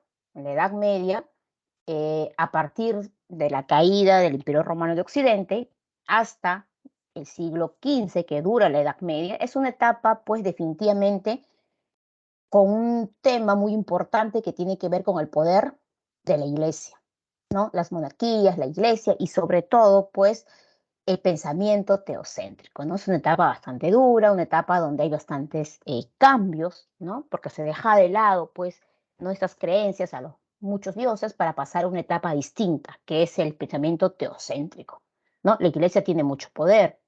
En la literatura van a aparecer también ciertas obras. Primero son los cantares de gesta, ¿no? Que aparecen en la Edad Media, ¿no? El poema del Miocid, Cantar los Nibelungos, que habíamos mencionado nosotros, ¿no? Cuando aparecen las lenguas vulgares, y todo este proceso se da en la Edad Media, ¿no? Los grandes caballeros andantes que defienden a sus pueblos. Estamos hablando de la literatura universal. Luego, ya casi a fines de la Edad Media, aparece un gran poeta italiano que nos presenta una nueva forma, ¿no? De ver las creencias, porque recuerden que la iglesia también era corrupta. ¿no? No solamente porque la iglesia decía sí, así tenía que ser, no, había mucha corrupción, no es que tenían mucho poder, al igual que los gobernantes.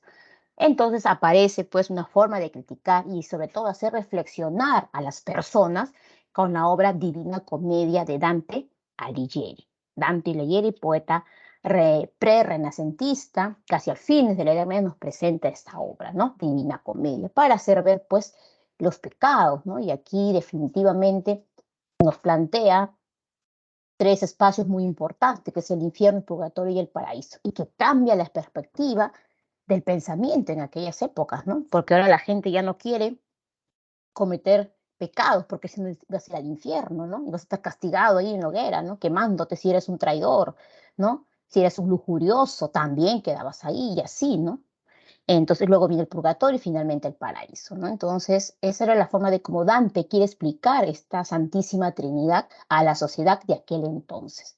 Así termina la Edad Media, jóvenes, ¿no? Con esta forma ya más abierta de pensamiento, porque no solo fue Dante, también está Giovanni Boccaccio, muy bien, con la obra de Camerón, ¿no? Los cuentos pecaminosos que Boccaccio nos contaba en aquella época, ¿no? Y era un escándalo, ¿no? Porque no se podían hablar cuando los jóvenes se enamoraban y de los jóvenes, el acercamiento que tenían, no, todo eso era prohibido, era un pecado. Entonces Giovanni Boccaccio con la obra de Camerón. Y también tenemos a Francesco de Petrarca, ¿no? Con El Cancionero. Estos tres poetas pre-renacentistas y a fines de la Edad Media cambian la perspectiva porque ellos se enamoran y cada una de sus obras están inspiradas en una musa. Y aquí aparece el tema del amor cortés, algo que la iglesia pues no lo veía de esa forma, ¿no? Entonces va cambiando y estos tres poetas son italianos, ¿no? Y ahí viene el cambio de un nuevo pensamiento. Muy bien, chicos, muy bien, Romina, porque estamos siguiendo una secuencia, ¿no? De la literatura. Esto les hago mención para poder entender la Edad Moderna. Ahora sí, nos vamos a la Edad Moderna.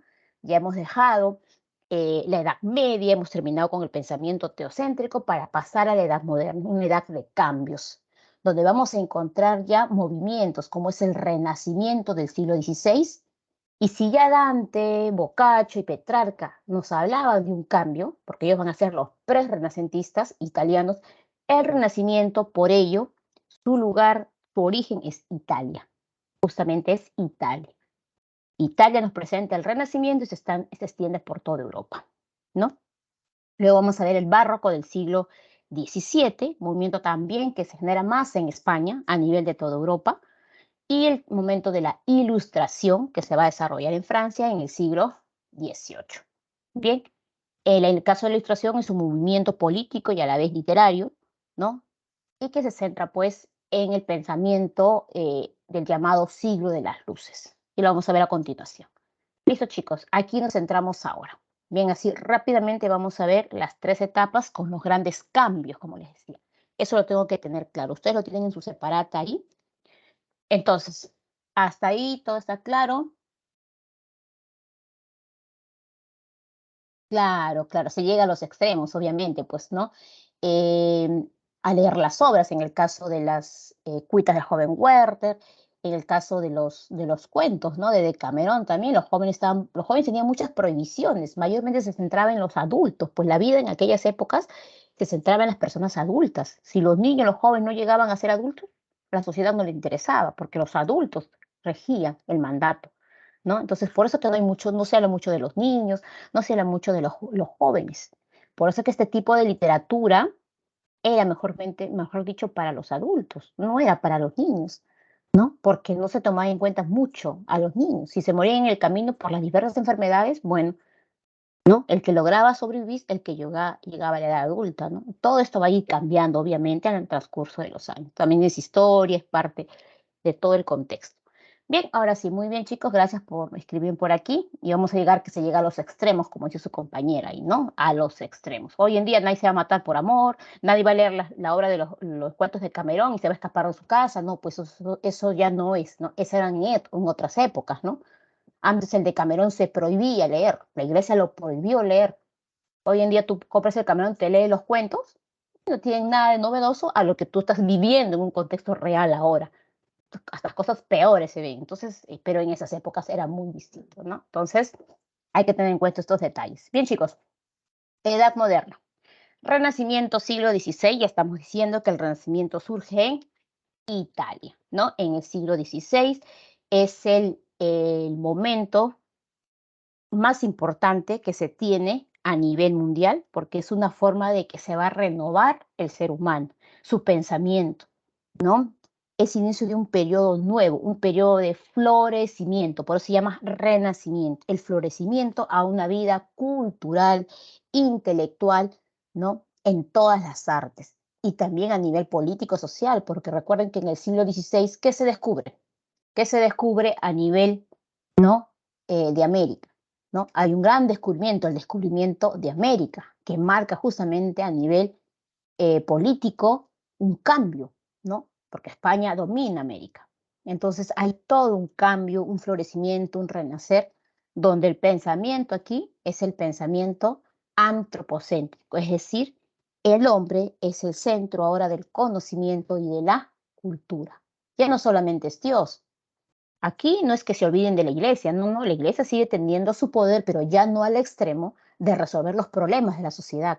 Aquí el hombre comienza a renacer en su conocimiento, porque esto de descubrir América no decía en la Biblia.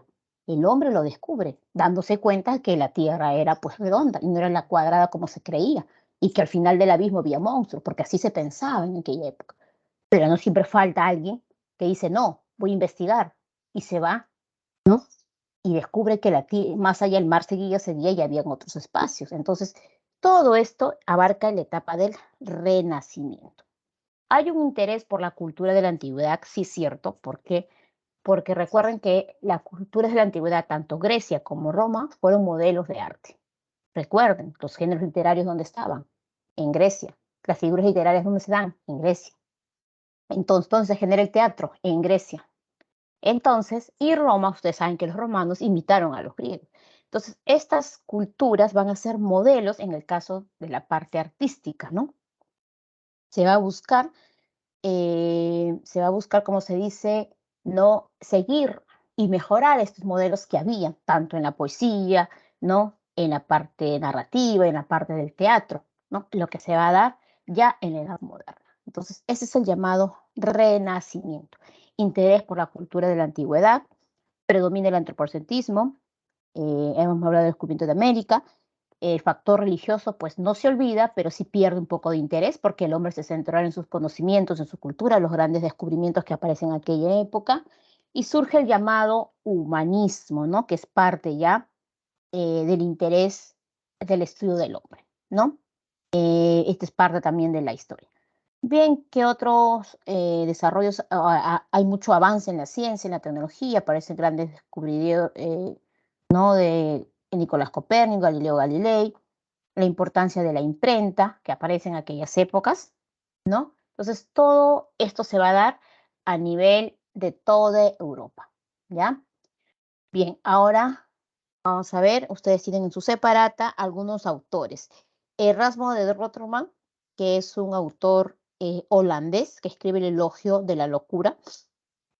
No solo para mención, Michel de la Montaigne, que es un autor francés, escribe ensayos, obras que daban inicio al género pues narrativo, al género, el término de ensayo.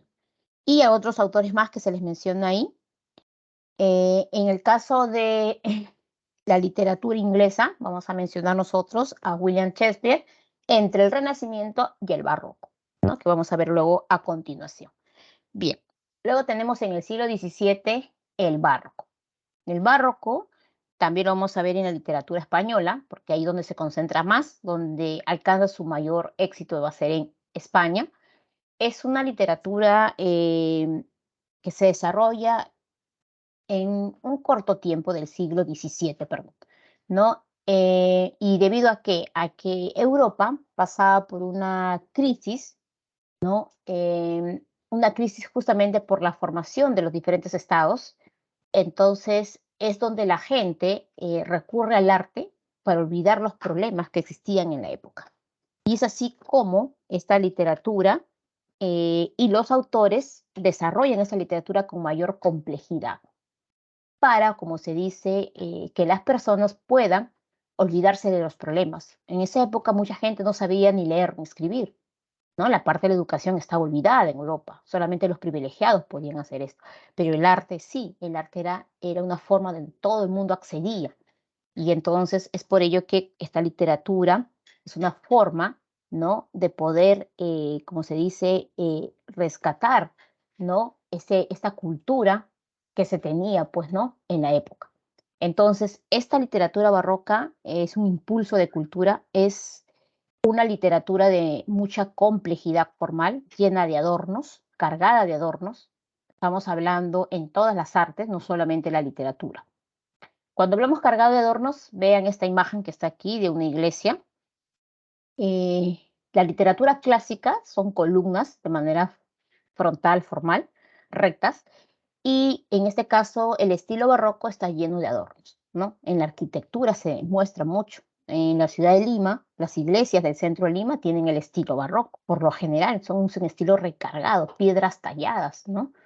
Y esto era parte del desarrollo que había en la época. En la literatura, esto se vuelve complejo cuando se usan las figuras literarias, cuando se resalta las palabras, se sustituye las palabras usando recursos estilísticos como la metáfora y el hiperbatón, que son recursos de preferencia. No solamente son los únicos dos recursos, hay muchos más. Es más, se dice que en España hubo un poeta llamado Luis de Góngora y Argote, ¿no? En España, representante del barroco español. Él fue capaz de crear más de 30 figuras literarias, ¿no? Entonces, solito él, en su época. Entonces, esto se va a desarrollar justamente con el estilo formal, la mayor complejidad que hay. Preferencia por la mitología grecolatina, porque vamos a encontrar en esta etapa que se va a volver de repente a retomar aquellos elementos de la mitología griega, ¿no? Mencionar aquellos dioses, aquellos monstruos, por ejemplo, en la obra El Quijote de la Mancha se menciona a los gigantes, ¿no? Por ejemplo, en La vida es sueño de Calderón de la Barca también se menciona aquellos elementos de la mitología, ¿no? Góngora también en su poesía nos menciona, ¿no? Aquellos elementos de la mitología. O sea, sí hay una presencia mitológica en alguna de las producciones, ¿no? Se menciona a ninfas, a dioses, ¿no? Etcétera. ¿Y por qué se dice que el hombre es un ser inconstante? Justamente porque en esta etapa hay una etapa de cambios, ¿no? Cambios de pensamiento, ¿no? Se considera, por ejemplo, el hombre ya después del pensamiento de la iglesia, religioso, considera que el hombre vive una determinada etapa y finalmente muere, o sea, se acepta ya la muerte, ¿no? Se acepta la muerte y a la vez se sabe de que en esa aceptación de la muerte, ¿no? Por diversas situaciones, enfermedades, guerras, todo lo que sucedía en la sociedad de aquel tiempo, por eso que la vida es pasajera. Antes no se creía en eso, ¿no? Antes se pensaba que siempre se iba a vivir. Entonces, a partir de aquí ya comienza a cambiar y también por el desarrollo de las ciencias, ¿no? Se va descubriendo muchas cosas, ¿no? Se puede inclusive ya hay alguna enfermedad, alguna peste y poder combatir eso, ¿no? Y eso lo hace el hombre, ¿no? Y va descubriendo muchas cosas en su forma de vida, ¿no? Entonces, todo esto afecta definitivamente, ¿no? Al pensamiento y las obras van a reflejar esa forma. Por ejemplo, en La vida y sueño de Calderón de la Barca, ¿no? Segismundo sueña, ¿no? Tiene muchos sueños de qué ser un hombre, ¿no? Porque él no sabía quién era cuando estaba encerrado en la torre. Por eso él dice, ¿qué es la vida? Un frenesí, ¿qué es la vida? Una ilusión, dice, ¿no? Porque él no sabe y va a ir reflexionando, ¿no? Acerca de qué es la vida, porque él le encuentra un sentido luego a su vida, porque él era una persona, era un ser humano, un ser pensante, pero que no sabía porque vive encerrado. Entonces ahí invita mucho a la reflexión. Aquí lo vamos a ver específicamente en España, que desarrolla mucho el tema del barco. Ustedes tienen autores a Luis de Góngora y Argote, ¿no? Tienen ahí con el tema de las soledades, que es su obra más importante, en el caso de España, a Pedro Calderón de la Barca, que ya hemos mencionado, La vida de sueño, a Miguel de Cervantes Saavedra con El Quijote de la Mancha, y asimismo las obras de William Shakespeare, ¿no? Que está dentro de esta etapa, justamente debido a su complejidad en las tragedias, porque William Shakespeare escribe también poesía, ¿no? Escribe algunos dramas históricos, pero tiene sus tragedias que van justamente a abarcar la etapa más compleja del teatro en sí. Bien, jóvenes, así terminamos el barroco y luego viene el siglo XVIII ya con la Ilustración, ¿no? En este caso, en este proceso de la Ilustración vamos a encontrar, pues, que esto se da con el llamado siglo de las luces. Ustedes también lo tienen en su separata. Vamos a ver un ratito acá.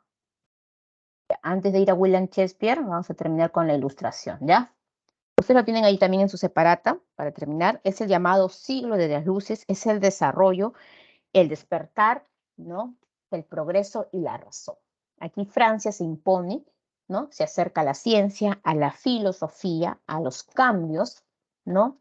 A nivel de conocimiento se comienza a educar a las personas. El fin era que todos accedan a una educación, ¿no? Y por eso que aparecen las grandes enciclopedias, los grandes ensayistas, donde se puede ilustrar todo el conocimiento y la cultura de la humanidad a través de los libros.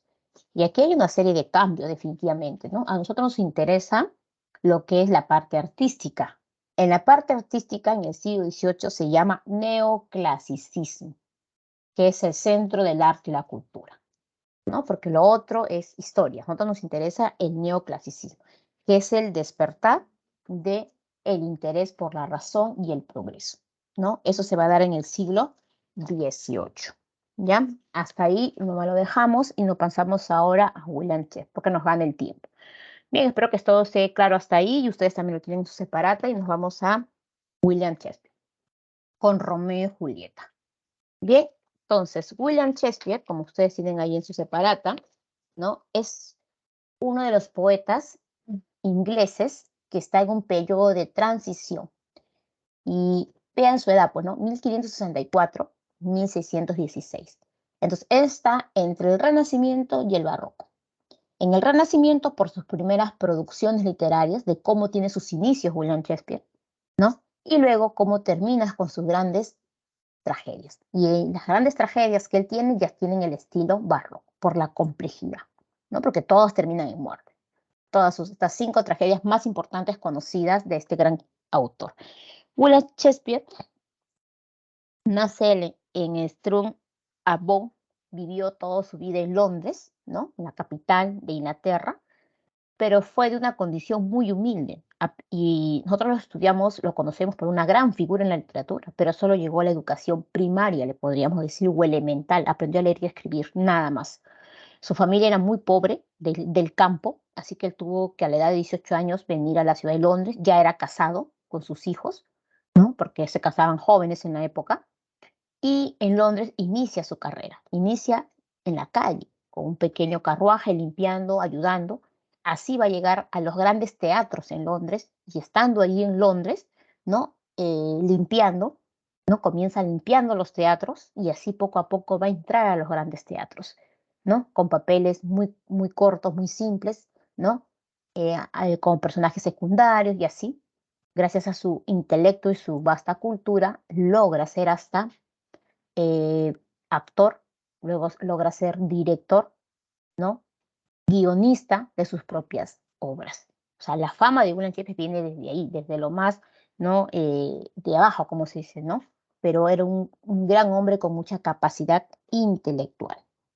Bien, vamos a ver por aquí. Ya. Antes de ir a Romeo y Julieta, en sus obras que les ponen ahí tienen el aspecto del género lírico, que son poemas breves, ¿no? Que tienen el estilo renacentista, porque estamos hablando del siglo XVI, del Renacimiento, y también tiene dramas históricos, porque justamente la fama alcanza cuando los reyes ingleses, al escuchar de que este hombre era muy famoso y que la gente acudía a sus teatros, entonces lo invitan al palacio, ¿no? Y en el palacio va a presentar sus obras y los reyes de aquella época le van a pedir que él escriba sus historias de esos reyes. Por eso que él tiene acá historias de Ricardo III, Ricardo IV, Enrique IV y Enrique V. Son las obras que están relacionadas a la vida de los reyes de aquel momento, ¿no? Que William Shakespeare va a escribir en honor a los reyes. Y así él alcanza la fama también, ¿no? Porque ya está llegando al palacio.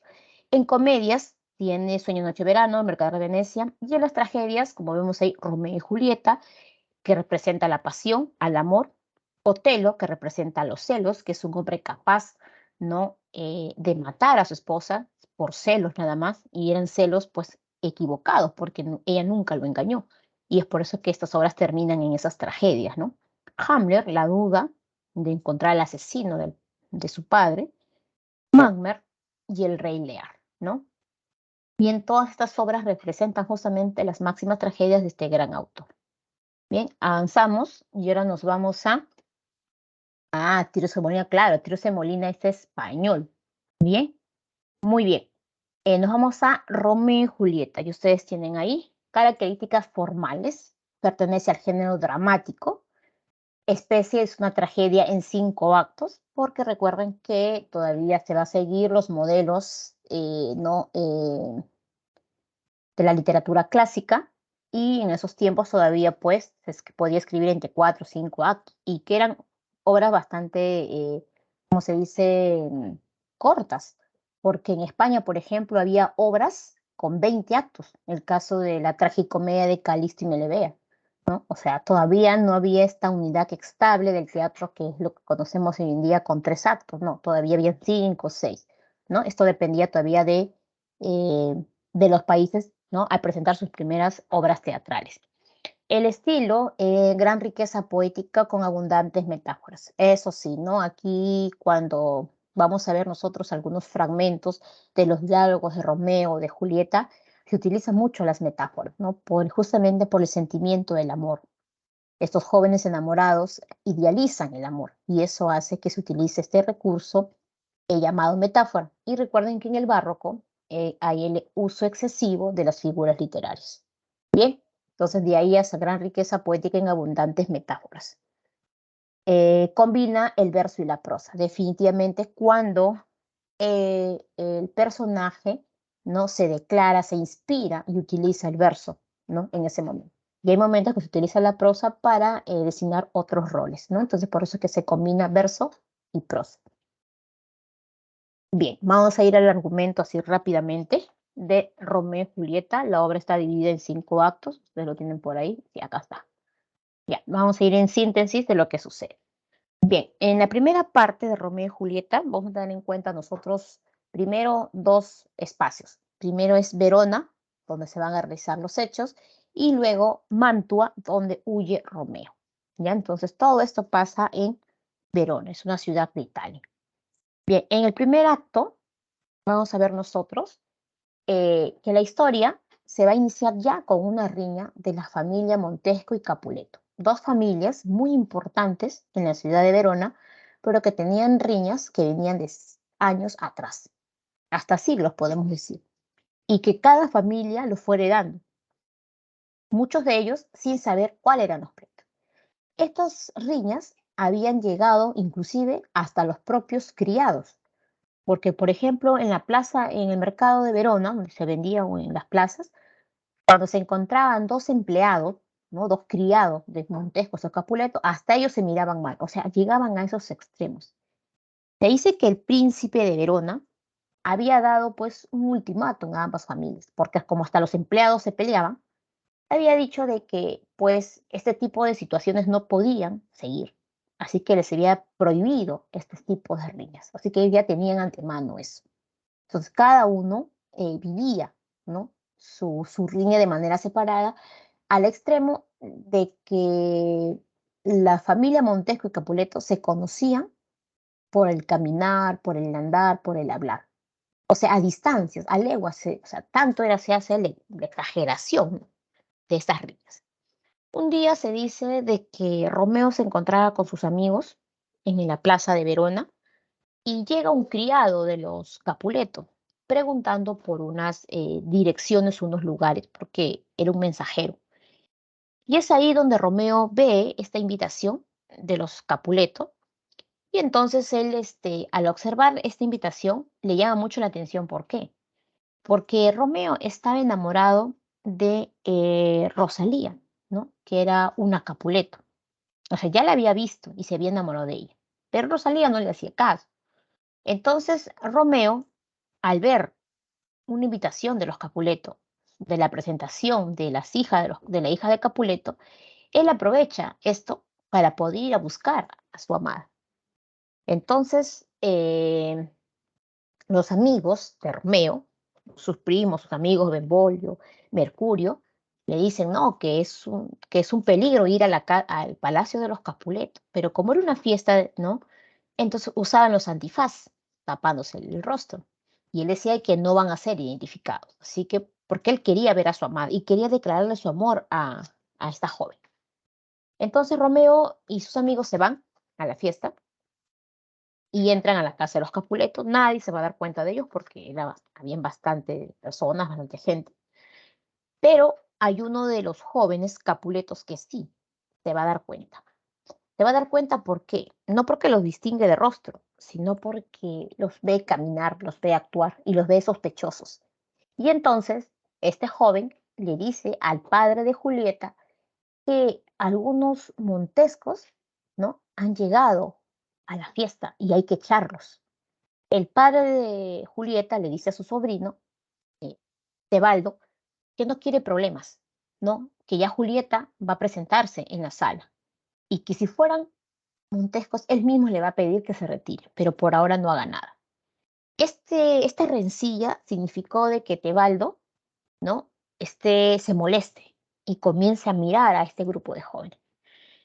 Por un lado, Romeo se va a buscar por ahí a Rosalía, y Rosalía se encontraba con un grupo de Capuletos de jóvenes, pero que no le hacía caso a Romeo porque ella había decidido ser religiosa, así que no le interesaba enamorarse. Y viene la presentación de Julieta al patio de la casa y es ahí donde Romeo, al ver a Julieta, se enamora a primera vista. Ahí termina el acto número 1, ¿no? Acto número 2 ya viene, ¿no? Después del enamoramiento de Romeo a primera vista de Julieta, ¿no? Porque ellos eran bastante jóvenes. Julieta no pasaba entre los 12 y los 15 años, que era la edad donde se presentaba a las jóvenes ante la sociedad. Se encontraba mucha gente importante porque esta presentación significaba de que los pretendientes puedan pedir la mano de Julieta, porque así eran las costumbres.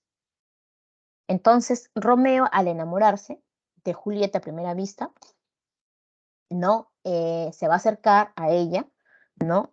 Hacen el baile general y luego de esto Julieta se va a sus jardines y ahí viene, ¿no? Esta parte del encuentro que tiene Romeo con Julieta en el jardín de su casa, donde se van a jurar amor, ¿no? Hasta después de la muerte. A pesar de que ellos sabían quiénes eran, ¿no? Porque Julieta sabe que él es un Montesco y ella sabe que es un Capuleto y eso está prohibido, pero su amor va a ser en secreto. Tanto de que Romeo va a pedir ayuda al fraile, ¿no? A Fray Lorenzo, para que los pueda bendecir en este amor. Fray Lorenzo al principio no quiere hacer caso a Romeo porque sabe que Romeo siempre se enamora así, ¿no? Como todo joven. Pero luego se da cuenta de que Romeo ha cambiado y que quiere estar con Julieta. Entonces él decide ayudarlos. Por eso que a veces los encuentros de manera secreta eran también en la iglesia, porque Julieta iba a la iglesia con sus criadas y ahí se encontraban de manera secreta con Romeo, ¿no? Al punto de que Romeo le pide a Fray Lorenzo que los case de manera secreta. Y Fray Lorenzo acepta porque ve que los jóvenes están enamorados y piensa que la única forma de repente de terminar con las rencillas es que estos jóvenes, la familia acepte los amores de estos jóvenes inocentes, ¿no? Y así se dan los amores de Romeo y Julieta. Acto número 3. Al pasar el tiempo, ¿no? Romeo se encontraba cerca del puente que sale de la ciudad de Verona con sus primos, sus amigos, y pasa Tebaldo con un grupo de los Capuleto. Y Tebaldo, al ver a este grupo de los Montescos, va a sospechar y se va a dar cuenta de que estos jóvenes eran los que habían asistido a la fiesta de su prima. Y como él había quedado con esa rencilla, entonces decide ir a acercarse. Romeo se hace a un lado porque ya eran familia, ya estaba casado con Julieta y no quería tener problemas. Pero Tebaldo insiste, ¿no? En fastidiar, en molestar y decirles pues que ellos habían estado. Y como ellos no querían hacer caso, entonces Tebaldo fastidia y tiene una rencilla con Mercurio, de cual Tebaldo mata a Mercurio, que es el amigo de Romeo. Esto le molesta a Romeo porque ellos no estaban buscando pleito, fueron los Capuletos los que empezaron la riña. Y es ahí donde Romeo, ¿no? pelea con Tebaldo y lo mata. Ahí, a raíz de esto, ¿no? Y todos estos sucesos, Romeo tiene que huir a Mantua, ¿no? Para luego que se esclarezcan los hechos, porque los Capuleto habían comenzado el pleito. Y como ya había un ultimátum del príncipe de Verona acerca de estos enfrentamientos, entonces él tiene que ir a Mantua, ¿no? Julieta va a ser comprometida con el matrimonio con el conde Paris. ¿Qué sucede acá? El día de la fiesta que se presentó a Julieta en sociedad, el conde Paris estaba ahí, ¿no? Y ya la había visto a Julieta y le había pedido al padre para que sea su esposa. El padre le dijo que pues no solamente él era el único pretendiente, que habían otros, pero que tenía que hablar con su hija, ¿no? Para concretar el matrimonio. Pero a raíz de la muerte de Tebaldo, el padre piensa de que la única manera de proteger a su hija era casándola, para que no le pueda pasar nada. Por eso que acepta el matrimonio.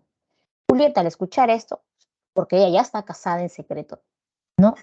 Pide ayuda a Fray Lorenzo, ya acto número 4, ¿no? Estamos en el acto 4. Julieta pide ayuda a Fray Lorenzo porque la van a casar, ¿no? Y ella está casada, ¿no? Entonces, Romeo se ha ido a Mantua. Fray Lorenzo le dice a Julieta que pueden fingir, pues, su muerte para poder ella luego reencontrarse con Romeo que está en Mantua. Y es por eso que Julieta toma un brebaje para dormir un determinado tiempo hasta que Romeo sea avisado y puedan reencontrarse en Mantua, ¿no? Esto sucede y Julieta finalmente toma la pócima y así ya no va a casarse con el conde Paris. Al enterarse de que Julieta había muerto, pues hay un encargado, un mensajero que tiene que avisarle a Romeo que Julieta se va a reencontrar con él y todo lo que se ha planificado. Pero como la familia Capuleto era muy importante, el aviso de que Julieta había muerto llega antes a Romeo y el mensajero no llega a avisarle. Romeo, al escuchar que Julieta había muerto, decide regresar a Verona, ya dispuesto a todo, dispuesto a morir, porque sabía que el príncipe lo iba a capturar, ¿no? Entonces él estaba dispuesto a morir junto a Julieta. Lleva unas dagas envenenadas y se regresa a Verona. Llega a la cripta donde está Julieta echada, obviamente descansando, muerta, supuestamente, sin saber, el criado le dice a Fray Lorenzo de que no encontró a Romeo y que Romeo ya está en Verona y que no se le ha dado el mensaje. Romeo llega y tiene una riña con el conde Paris, que se encontraba al lado de Julieta, llorando porque supuestamente no se había casado. Y Romeo tiene una riña con el conde Paris y lo mata. Luego Romeo llora y besa a su amada y finalmente se mata. Al poco tiempo, Julieta se despierta y al ver a Romeo muerto, decide también matarse con las mismas dagas. Y de esta forma mueren ambos jóvenes. Para esto, Fray Lorenzo va en busca de Romeo, pero pues demora en llegar y cuando los encuentra muertos. Las familias Montesco y Capuleto también van, ¿no?, a la morada a ver qué había pasado y se encuentra con esta situación. A partir de ahí se dice que las familias se van a reconciliar, porque vamos a ver nosotros que los padres de ambas familias se dan cuenta del deceso de sus hijos y Fray Lorenzo les explica qué es lo que realmente había sucedido. Y a partir de ahí la familia se reconcilia. Bien, terminamos, jóvenes, aquí con Romeo y Julieta. Vamos a ver el amor y la pasión juvenil como temas importantes, ¿no?, que sobrepasan los obstáculos sociales. Bueno, eran épocas que así se vivían, como los jóvenes no podían estar juntos, pues este es el tema principal, ¿no? El amor y la pasión juvenil que sobrepasa los obstáculos sociales, las riñas, los pleitos. Las rivalidades políticas y las luchas por el poder, que serían otro de los temas que se mencionan en la obra. Bien, jóvenes, hasta aquí alguna pregunta, alguna duda. Entonces, así hemos terminado Romeo y Julieta, que pertenece a la etapa, pues, del Renacimiento. Bien, ahora ustedes tienen ahí un fragmento y nos vamos a la edad, todavía faltan unos minutos para el descanso, la edad contemporánea. Bien, y nos vamos a ir al siglo XIX y el siglo XX. Bien, acá hay un lapso, jóvenes, antes de llegar al romanticismo, hay un lapso que lo habíamos mencionado aquí. Acá, aquí está. ¿Todo está claro, jóvenes? ¿Están allí? Bien, el siglo XVIII. Habíamos dicho que en el siglo XVIII la tendencia era, claro, al neoclasicismo, es decir, a la razón. Gracias, chicos, por responder. Entonces, en el siglo XVIII imperaba la razón. Ahí no había sentimientos, no había nada, porque era el despertar de la cultura, se educaba a las personas y las normas de vida era lo correcto. Por ejemplo, en el neoclasicismo existió los matrimonios concertados. En Europa, estamos hablando de Francia, donde los padres pues concertaban los matrimonios, educaban a las hijas, ¿no? Y entonces, pues, estos también llega hasta España, inclusive llega hasta el Perú en épocas del costumbrismo. Entonces, donde no, pues, las jóvenes no tenían esa libertad de expresarse. Ese es en el siglo XVIII. Entonces, cuando aparece el romanticismo del siglo XIX, que es lo que estamos por acá nosotros, aquí estamos en la edad ya contemporánea, aparece el movimiento romanticismo, ¿no? Claro, aparecen las fábulas como una forma de educar, pues es en Francia, ¿no? En la enciclopedia, la gente pues a través del arte se educaba, ¿no? Y así era pues la forma de vida, ¿no? Pero por ahí aparece un movimiento literario llamado romanticismo. Prácticamente aparece a fines del siglo XVIII, a inicios del siglo XIX. El romanticismo ya es un movimiento literario, uno de los más importantes, porque va a ser un movimiento donde va a responder a algo, ¿no? A esta palabra o esta frase que se dice que es una forma de ver la vida, una forma nueva de expresar lo que se siente con libertad. El romanticismo se extiende por toda Europa, España, Francia, Inglaterra, todos los países. Y cada país tiene un propio contexto. Cada país clama la libertad de diferentes momentos y situaciones. Y una de ellas, pues, es el amor. Porque, pues, el amor no era prohibido. Ahora no. Ahora se puede expresar con mucha más libertad. Obviamente, pues, vayamos a llegar a los extremos a idealizar los amores. Pero te va a dar ese despertar. Claro, ese es un momento que se da después de haber vivido el barroco, la ilustración, la manera muy drástica, ¿no? Claro, es todo un tema, pues definitivamente, ¿no? Y vamos a ver cómo se da el romanticismo, ya fines del siglo XVIII a inicios del siglo XIX. Bien, aquí está. Me aviso, jóvenes, para su descanso, porque ustedes tienen ahí. Un ratito, se me voy a cortar acá. Romanticismo, ¿no? Movimiento literario que surge en Alemania y Reino Unido. Tenemos dos países acá, Alemania, que se vive el romanticismo pasional, ¿no? El romanticismo idealizado, que prefiero ver a la amada feliz y para yo no sufrir, termino matándome, ¿no? Porque eso es lo que va a conllevar justamente a esta gran novela Las cuitas del joven Werther, ¿no? Y Reino Unido, donde vamos a encontrar nosotros las poesías de la literatura inglesa, ¿no? Donde el poeta se inspira en el paisaje. Van a estar relacionados ambos, ¿no? Entonces ahí se va a originar el romanticismo a fines del siglo XVIII hasta mediados del siglo XIX, es decir, medio siglo. Medio siglo donde pues hay una serie de cambios acerca de los pensamientos, ¿no? Alemania vive un romanticismo muy pasional, ¿no? Mientras que Francia vive un romanticismo más histórico, porque en Francia vamos a encontrar nosotros, por ejemplo, a Víctor Hugo con la obra Los Miserables, porque es un romanticismo más histórico, ¿por qué? Por la Revolución Francesa, ¿no? Y nos vamos más allá a España y vivimos un romanticismo más idealizado, perfecto, con Gustavo Adolfo Bécquer, ¿no? Y si nos vamos a América, vivimos el romanticismo oscuro de Edgar Allan Poe, ¿no? Romanticismo más grotesco, porque el romanticismo no solamente es hablar de amor, es esa capacidad de poder expresar el mundo subjetivo, que es lo que siente el poeta. Y no necesariamente todo lo piensa en amor, sino expresar emociones y sentimientos es muy amplio, jóvenes, muy amplio. Por eso es que este movimiento es muy amplio, ¿no? No solamente es amor de pareja, no, es amor a la familia, al prójimo, a la patria, a la nación, ¿no? Al valorar lo histórico que tiene tu pasado, etc. Bien, ese es el movimiento llamado romanticismo. Ya, joven, me avisan si es que ya estamos en descanso, porque no lo veo por acá. Ya, listo. Continuamos. Surge como una respuesta al racionalismo de la Ilustración y el neoclasicismo anterior. Por eso era muy importante mencionar esto del neoclasicismo, porque ya en la Ilustración, el neoclasicismo anterior, la razón, la norma de vida, las formas, pues como que la sociedad, ¿no? Se da cuenta, como dice, descubre otras formas de pensamiento. Y esto tiene que ver con la libertad. La libertad de pensar, de pensamiento, la libertad con esa capacidad de crear y expresar lo que se siente, ¿no? Entonces ahí tenemos nosotros este movimiento llamado romanticismo. Bien, ahora tenemos las características.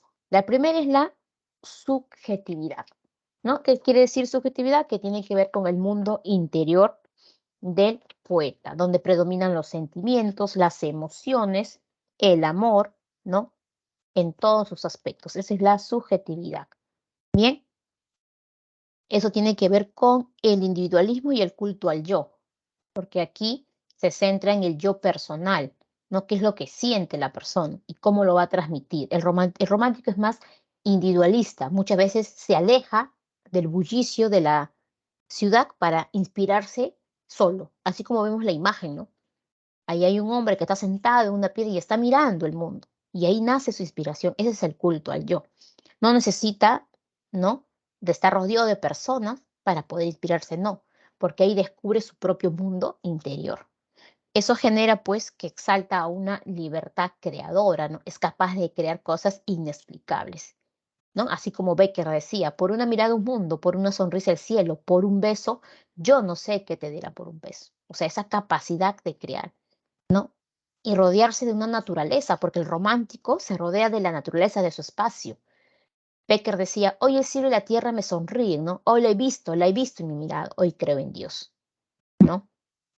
Por un lado, en el caso de las cuitas del joven Werther, el protagonista Werther se inspira en la naturaleza, describe y pinta el paisaje, ¿no? El sonido del agua, del río, los valles, el canto de los pájaros, el amanecer, para él es maravilloso, está rodeado de naturaleza. El romántico se inspira en esa naturaleza, que es parte, lo hace parte de sí. Por eso viene la idealización de la naturaleza, ¿no? Como unas características importantes, ¿no? Y preferencia por el pasado legendario, que tiene que ver obviamente con la parte histórica, con la parte del pasado histórico de cada país. En este caso, por ejemplo, España utiliza mucho el pasado histórico con sus leyendas, porque Becker lo que hace es recrear las leyendas del pasado histórico español y las lleva a este movimiento romántico, es decir, a esta literatura contemporánea, ¿no? Bien, esto es con respecto a jóvenes a las características del romanticismo. Ya, 9:50 me dice, ¿no? Ya faltan 5 minutos para ir al receso. Hay que avanzar en el tiempo que nos queda. Bien, jóvenes, estas son las características del movimiento romántico muy importantes para esta literatura. ¿Ya? A ver, espero que ya tengan ahí. Listo. Entonces, ahora, como ya hemos hablado y le hemos mencionado algunos espacios, ya, aquí está, ahora sigue. En Alemania, vamos a ver nosotros a Johann Wolfgang Goethe con las cuitas del joven Werther. Bien, él es figura más importante de la literatura alemana, ¿no? Él es un joven común de la sociedad de aquellos tiempos, eh, donde pues busca una nueva forma de cambiar la rutina de la vida. Él es un joven burgués, vive en la ciudad, pero está cansado de repetir lo mismo que hacen todos los jóvenes, ¿no? Que los padres le concerten un matrimonio, casarse, una familia. Entonces, él quiere cambiar esa forma de vida. Y al cambiar esa forma de vida, encuentra un refugio en el arte, en escribir. Y forma un grupo llamado Sturm und Drang, llamado Tempestad y Pasión. Grupo de jóvenes poetas que piensan como él, que no quieren tener esa rutina de hacer lo mismo. Y es ahí donde nace lo que es el romanticismo alemán. Porque cada uno de estos jóvenes va a expresar en sus obras su mundo interior, sus sentimientos, lo que no se podía hacer, ¿no? A través del sentimiento del amor, ¿no? Y cómo lleva este sentimiento a extremos, ¿no? Inclusive en la obra Fausto que ustedes ven ahí de Goethe, es como el protagonista, ¿no?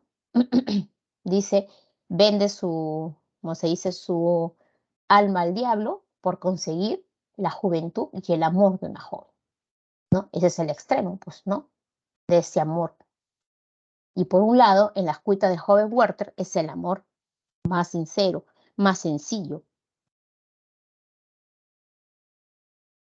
Bien, entonces es lo que vamos a ver en este caso con Johann Goldfaden.